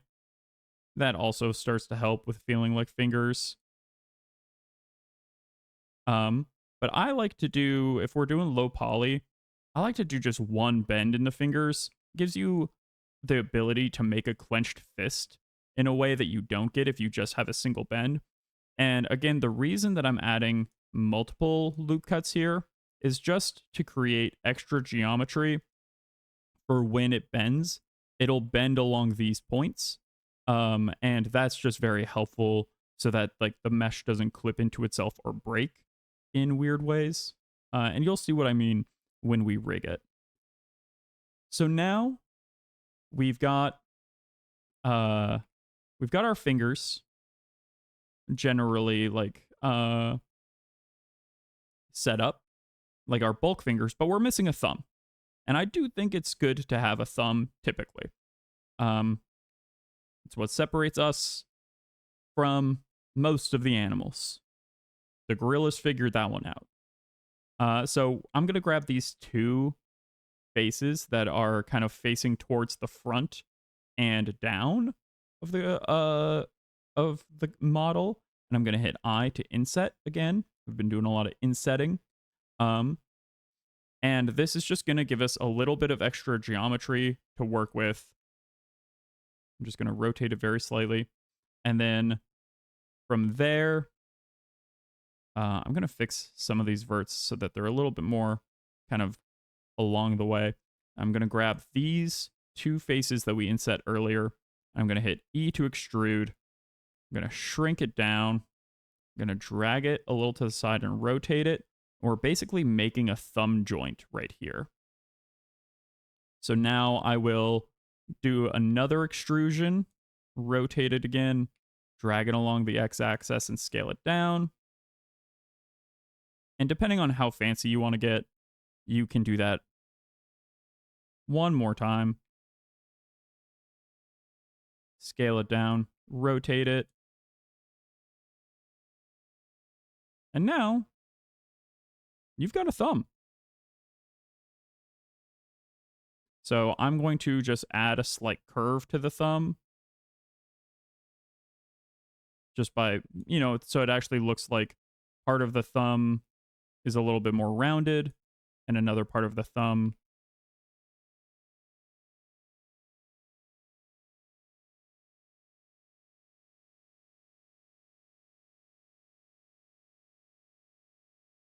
is more flat. That way you've got like your finger pad, like the finger pad of the thumb is kind of facing in towards the hand, just like if you had your hand relaxed. That's how it would be. And again, if you really wanted to be fancy, you could create like another loop cut in here for there to be more geometry when the thumb folds. I'll add one along the two main bends of the thumb. Hello! We have made some progress. I decided to do a full mouth. I decided to stick with the eyes, as this is how you make eyes and mouths for VTubers, and I figured that would be a handy thing to know instead of just doing the texture method. When I edit this, I'll put together like links for the texture method that other tutorials have made. But we've also made the ears, and we've gotten the arm all modeled back in. So we've got like the basis of the hand here. I'm going to let's just bring these vertices in. I definitely feel like I've gotten a lot faster with 3D modeling, which is exciting. I don't have always the perfect technique for everything, but my technique is also getting better along with keeping my speed up, and that feels pretty good. Like I feel like I'd be able to model a 3D like a low poly 3D VTuber commission pretty quickly, especially if I wasn't like narrating everything as I was doing it and just like going. So that does feel good. So I'm just moving these verts around just to like kind of model the hand to feel a little bit more like a hand. Like I'm going to bring these up to feel a little bit more like a palm.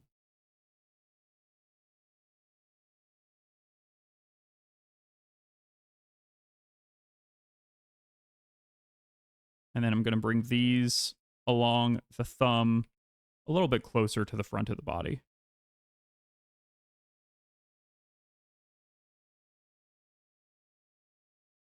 So a lot of this won't move, like that's going to be connected to direct, like we're only going to have one single bend in the hand, which helps keep things simple. We're not doing individual fingers. But we can have this basically be, like this will be essentially the top of the fingers. This is like the bottom of the finger pad.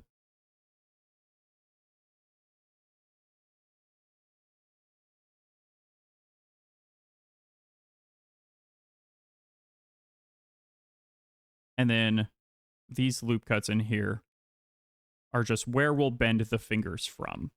And we're just adding one bend instead of like the additional hinge joints because we've got like the knuckles and basically one bend to keep it looking cartoonier.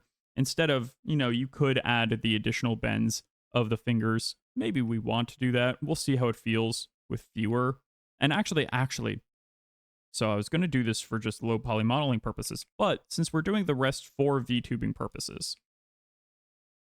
it might actually help to have all three. Having the knuckles, the proximal bone. Yes, battle mittens, exactly. She's out gardening. Not well with the mittens, I have to imagine, but maybe it's cold. So we've got the knuckles loop cut, we've got the shadows loop cut, we've got the sonic loop cut. No, we've got knuckles, the proximal bone, the middle bone. What is that one called? And then the distal bone. I don't remember the middle one. I think it's maybe just medial bone if I'm remembering my anatomy correctly. It's funny that one they're just, I mean, it literally is just like, hey, this is Latin for close, middle, and distant for those bones.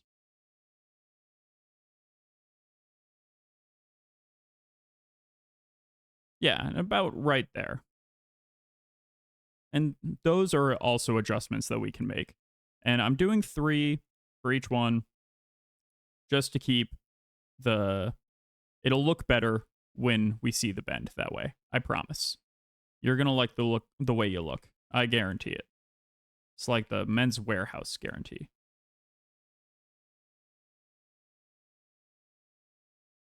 Yeah, she really does have battle mittens, huh?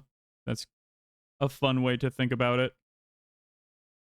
I'm just like shaping thing. I'm looking at all angles and being like, oh, that's a little too far out that way. Like maybe let's bring that in, and then looking from another angle and be like, okay, like let's bring it back.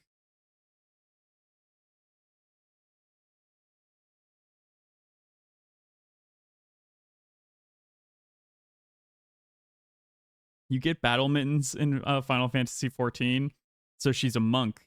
She's a monk mage, is what I'm hearing.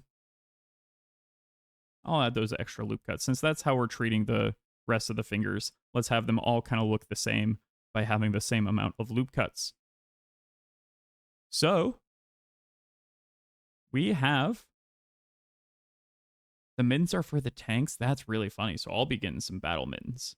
I'm excited to play that. I think it'll be a lot of fun. I'm really looking for it. So I'm also planning the thing I really want to get at the Ren Fair this year is I really want to get an axe.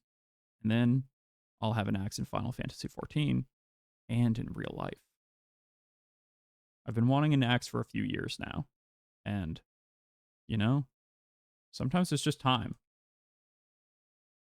Yeah, IRL warrior, exactly. Let me tank for real. Put me in, coach. If I wanted to, I could add another loop cut here, and that would just add a little bit of geometry that I could grab, like the front of the thumb. And again, just like each loop cut you make, especially at this point, it's still pretty low poly. But it just gives you a little bit more control over, like, the definition of the shape.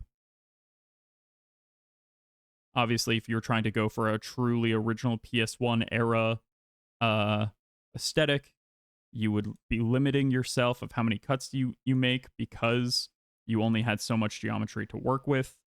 But we don't have that problem. Imagine a tank driving around with big mittens like a crab. Well, now I'm picturing like a military tank doing that. It's got like a giant oven mitten on its cannon. It's ready to cook.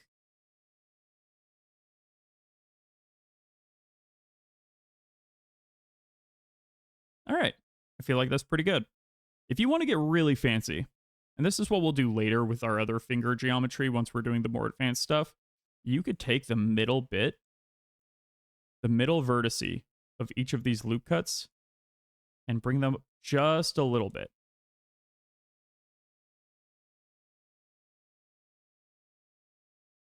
and basically mimic the indents of the fingers. Because that's how they're going to bend. They're going to bend in on themselves that way. So by adding that slight bend already, you can like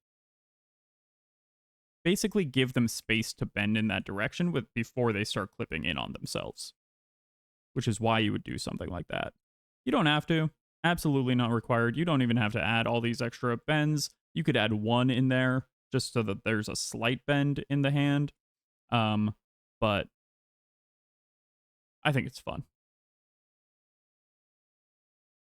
Though, for this particular look, I might not do that specific divot in the middle because the shading, you want it to look fairly consistent, how much attention and polygons are being added to each area. The hands and the eyes usually have more than the rest of the body. That's totally natural. So now, okay, we've got the base body. Oh, and let's add that mirror modifier onto the arm. Let's go modify, generate, mirror, and then choose the mirror object body. And boom. Now, we've got everything but the accessories. Though, let's add teeth real quick. Specifically the 2 buck teeth. So I'm gonna hit 1, I'm gonna save.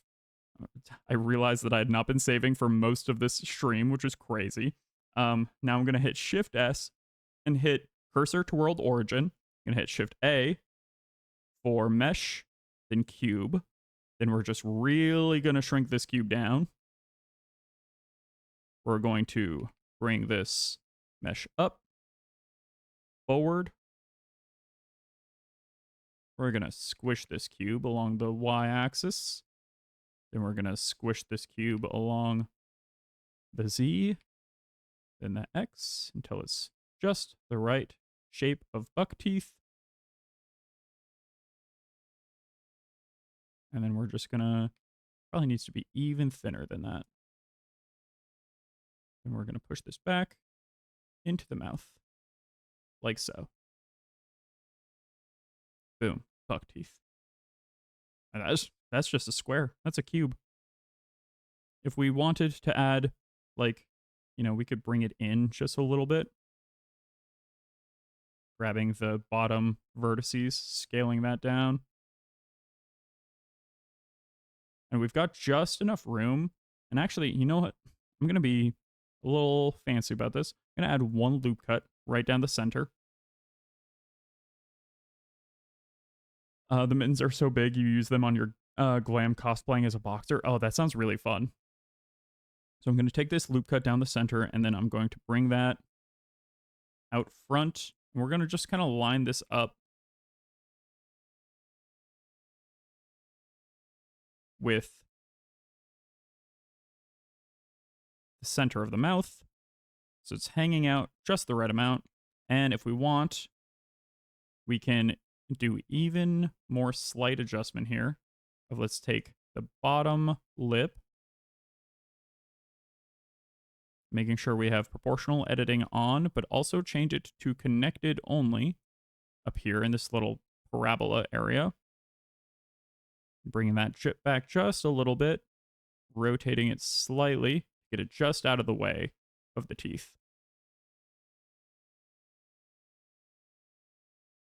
Now we have just enough room in our geometry for that. Really just barely enough. But I think that's a cute little addition. So now we've got the teeth. We got the arms. All that's left to do is the eyebrow, the hair, and the mushroom. Yeah, we got so I'm gonna do the eyebrow first. So if you're doing a typical low poly model again, like not for VTubing, you would just texture the eyebrow on and do the texture expression animation like I've mentioned a few times on stream. But if you do want to VTube with this model, it's really, really helpful to have actual eyebrows that you can use. And so for that, we're going to hit Shift A, we're going to add mesh, and we're going to add a plane. And then we're going to hit R, X to rotate along the X axis. We're going to hit 90. And then we're going to enter edit mode with tab, shrink it down, bring it up, bring it way up. And now, oh, she could have a little sphere for a cute bunny tail. That's a great point. I didn't even think about adding a bunny tail. It shows how often I've drawn anthro creatures in my life. Very, very rarely. So now I'm just scaling this down to be like the general length and height that I want. We're just going to scale it back. And this is going to sit kind of on top of the geometry. Well, I like to have it hover slightly in front of. You can do, there is this other modifier that you can use, where if you have it selected, you can add modifier, and then it's deform, and then you can do shrink wrap. And then you choose the target here over to the right. There's a little eyedropper, and you can choose object head. And then just make sure you set the offset to like point. Here I need it to be 0.02. And you can see it's close. It's closer to where the actual geometry is. I can add these loop cuts. And it like,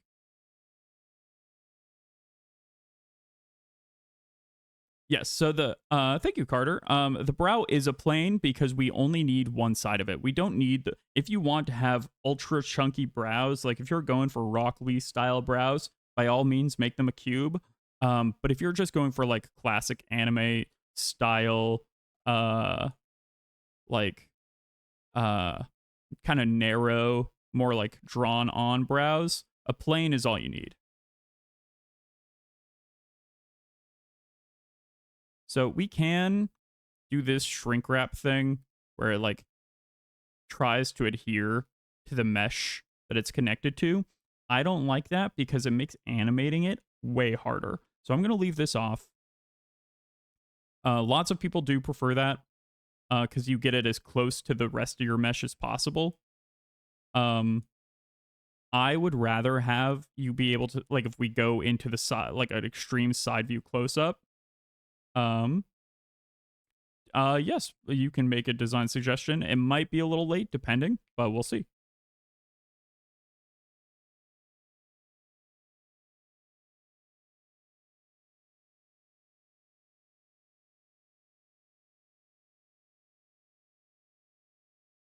We're at a gray zone where some things are going to be a pain to change, but some won't be so hard actually.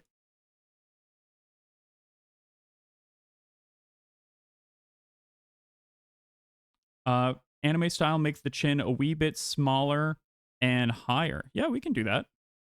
That's still pretty easy to do at this stage because we've left the bottom geometry not terribly touched. So you mean smaller and higher as in pinching it in like this and then like, let's grab the back here and then all of these. Hey, thank you for the follow, D Pendleton. Appreciate it. Just the very point of the chin to be closer to the mouth. Oh yeah, very doable.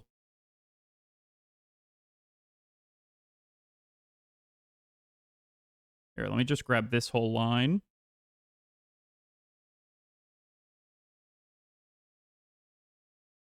Around the face. More like this. And then obviously I'll bring in the under. Yeah, I see that. Totally. as people have seen from my loop on study stream, I am not great at anime, like just as deep as my anime is not my default artistic style, and so that's why I've been doing those studies. What was that setting that I leave off? Oh, when I was fitting the teeth in, Ghost Kid, that was proportional. Oh, that was up here. It was I turned off connected only, or I turned on connected only.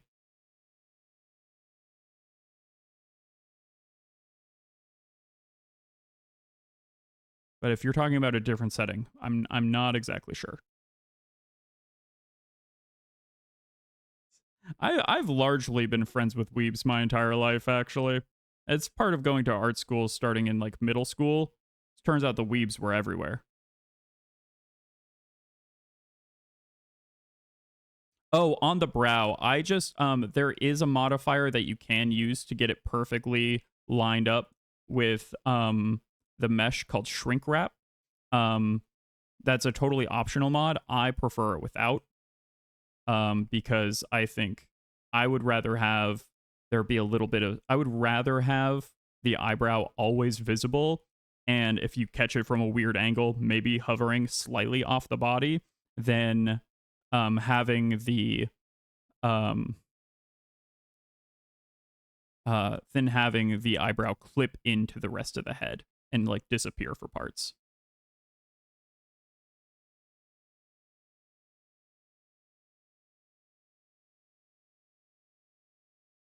Let me turn off the body real quick.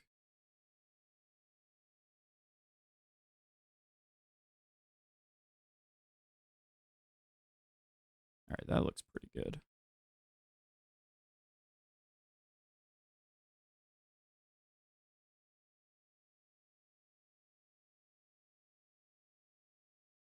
Yeah, that's way cuter actually. Good shout. Thank you.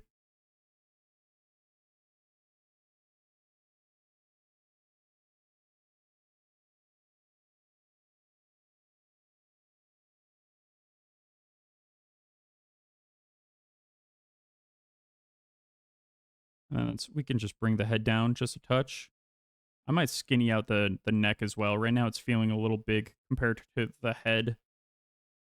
You know, and that's part of it is like you'll start with where your design was and like the general shapes, and then once you actually see it in 3D, you're going to realize there are tweaks you want to make. That is just part of it. Let me grab these vertices. We can scale them down along the X and along the Y.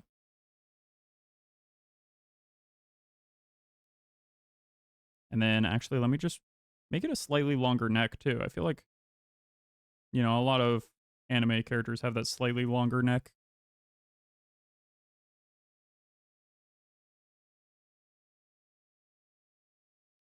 Yeah, they have like long but thin, depending on the style. Think necks.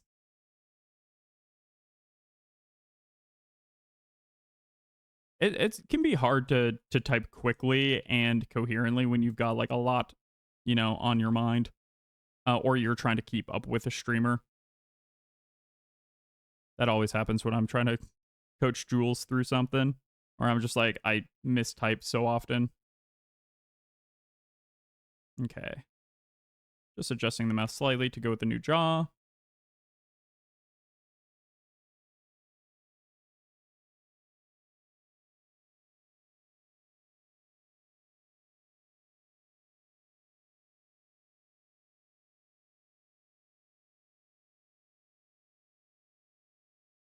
Cool. I think that's very cute. Let's finish up the brow real quick. I'm going to start it at a more rotated angle, maybe a little smaller and a little bit more narrow.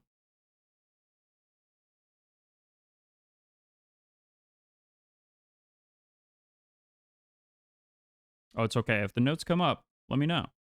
I want this to look nice.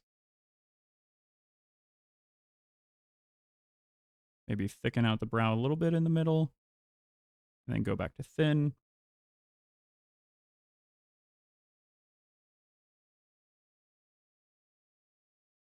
Just add a slight curve to it, kind of following along with the geometry of the face. Thank you. Because that's just also how like actual faces work and actual anatomy is you have this kind of brow bone, and obviously this brow bone is much higher on a character like this than it is on a normal human being, but that is the bone and muscles that move for your eyebrow, so having those line up usually looks pretty nice.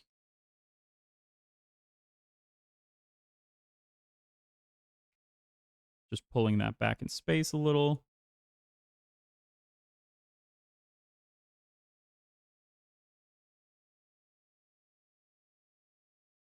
Sometimes it can even be nice to have the like geometry just straight up line up with the bits that you've already made.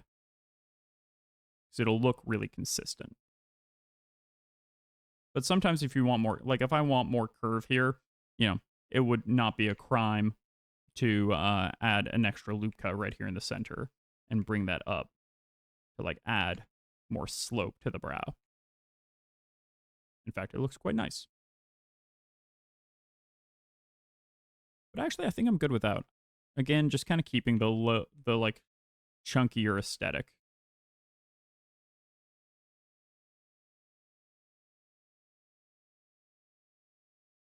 Just raise it slightly. Raise this. Raise these. And now, add that mirror modifier.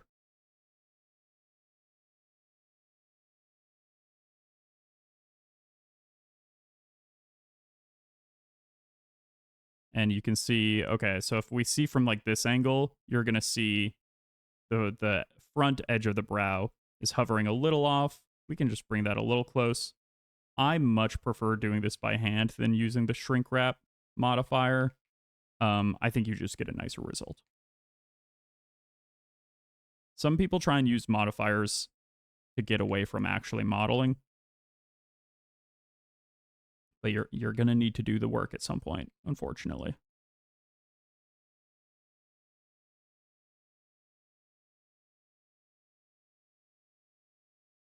Oh, that's the inside edge of the mouth. We're not supposed to see that. Yeah, we've got a little bit of the inner mouth clipping real quick. I'm just going to enter the face. Sometimes this can be a little hard to see. This part of the mouth can always be a little tricky. It's right where, this is when I turn proportional editing off.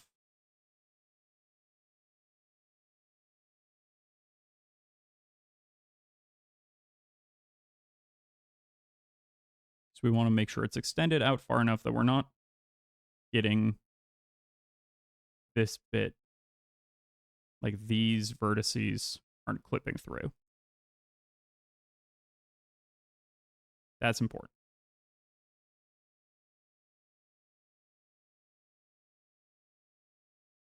All right.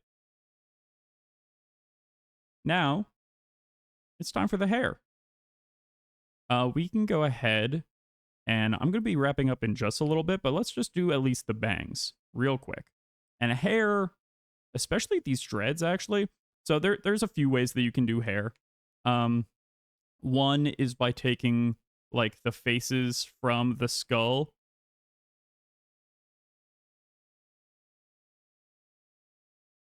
And by that, I mean like these face planes from the skull.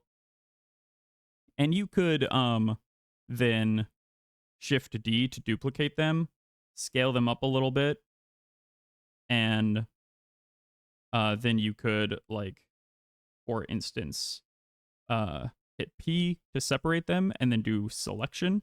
That'll separate something into its own object. And you could begin, like, if you wanted flat, pretty traditional hair, you could then start using this as a base that then you're, like, you know, extruding from, creating bangs. If you just wanted very, like, traditional, like, chunky bangs and stuff like that, like, you can start building off in this way from the skull. And that way you know that it's going to kind of like line up with the rest of the skull mesh pretty well, at least to start, until you start getting a little wild. You could, you know, create a loop cut or use like, you could then like extrude something like down here, create these side. Exactly, yeah, the micro bangs. I mean, it's that early 2000s aesthetic. Don't worry, because of my ADHD and dyslexia, I just like, I read the right thing because my brain's like, well, that's what it says, surely. I don't even notice the misspellings. That's my superpower. You know, and then you could just create and then, you know, extrude and then go in for like these. And like, boom, you've got, I'm not going to say it's the best haircut in the world, but you've got a haircut.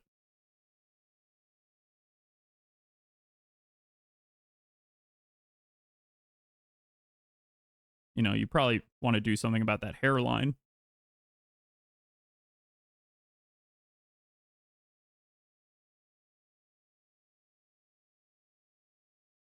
And that's like typically how you would start a haircut.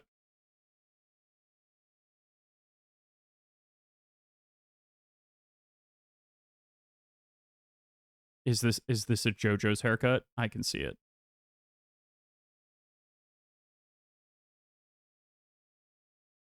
And then you could like extrude again. I mean, you can do whatever you want at this point. You know, and you could even create like a ponytail with like the skills that we've learned. You could like take this cube at the center and extrude it out, you know, and do like that. Extrude it out again. Rotate it however you want. Just come up with like a fun ponytail design. Like, it'd be pretty easy to make just hair basics. Hair is like one of those things where it is going to vary so much based off of character design that it's like totally up to whatever, you know, your model needs. But starting from so you could add thickness if you wanted to. There is an easier way to do that, which is let's go ahead and select all and add modifier and go generate. And the thing that you want there is solidify. And you will see that it just adds a thickness to any of that. And then you can choose to do fill or only rim. Only rim will basically make it so that it doesn't add the back face if you want it super close to like the rest of the mesh, or you can do fill and have it fill in the back as well. That's just extra geometry, but for VTubing purposes, it'd probably be totally fine. So yeah, if you're just trying to like do a different design, like a simple like one that's going to adhere pretty closely to your character's original skull shape, like a lot of hair does, then you can build it out like this. It's a pretty easy start.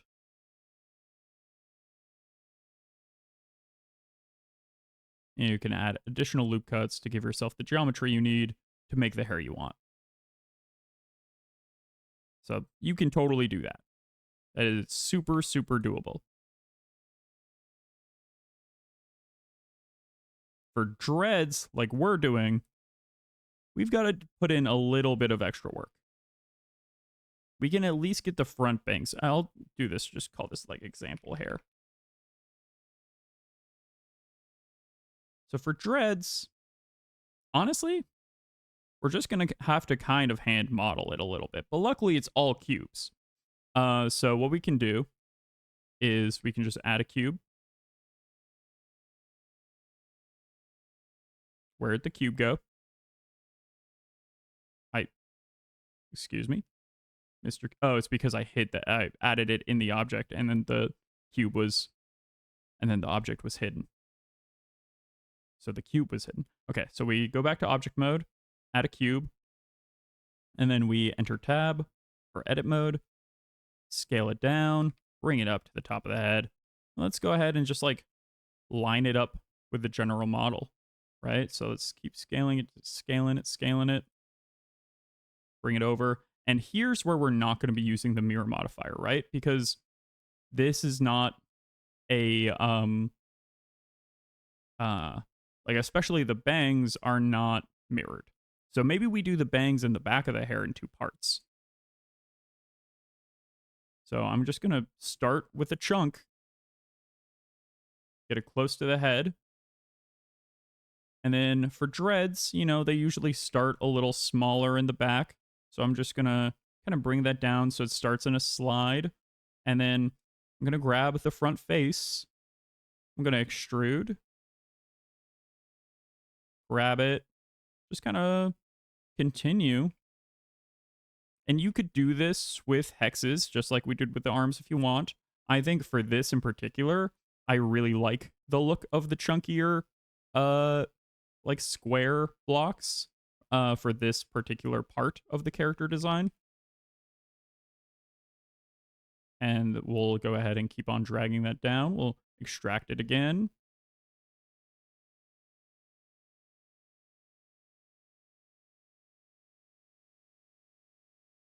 And honestly, it works as blue. This like default character color that they're giving us is working pretty well, honestly. It's pretty cute.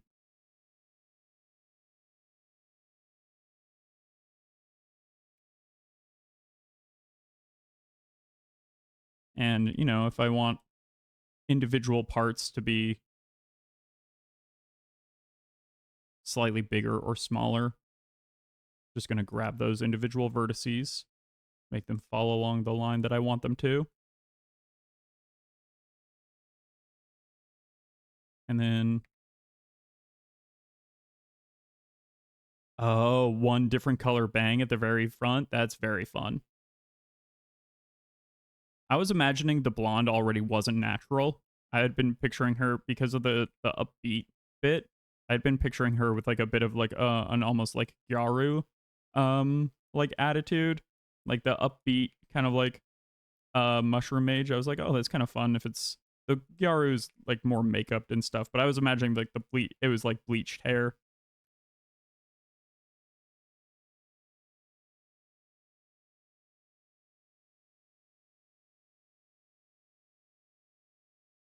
But I do like the idea of even just one on top of that being even more different to sell the dyed look. If I wanted that, maybe I would have the falsies. Yeah, maybe I could just give her really insane eyelashes.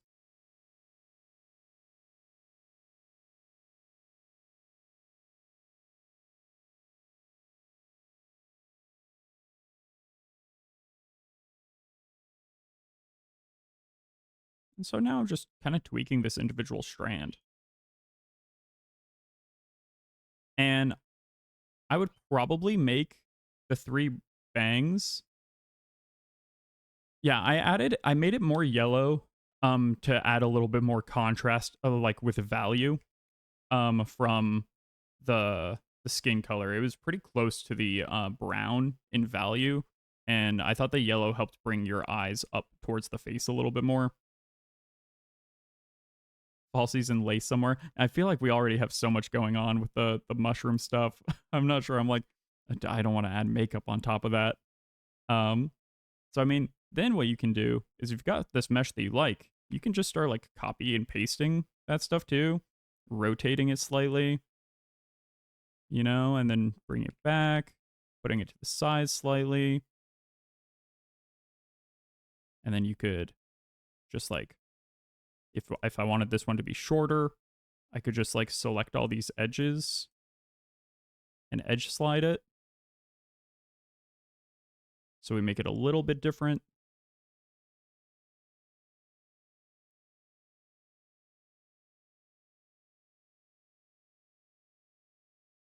You know, just to change it up a little bit so it doesn't look exactly like the same piece. But then I would just like probably duplicate that again. for this next one on the side, because having them all kind of facing in the same direction works really well for making it feel like it's part of like a hair part. And I would just grab the undersides here.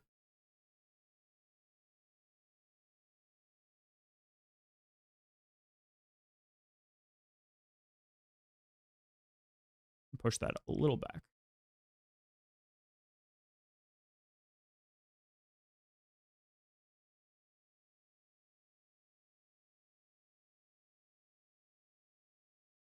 You know, and then it becomes about like, okay, where do you want the hairline to be?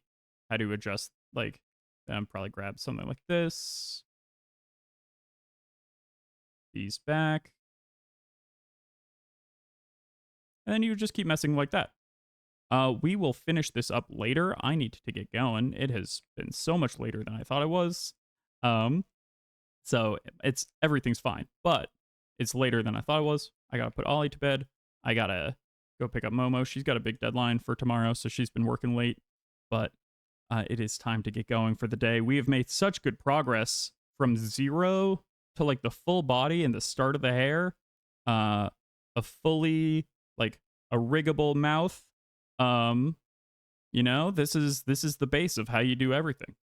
Yeah, this was a good first session. We'll finish up the rest of the hair next time. We'll add the little mushroom, and then we'll start on texturing and rigging.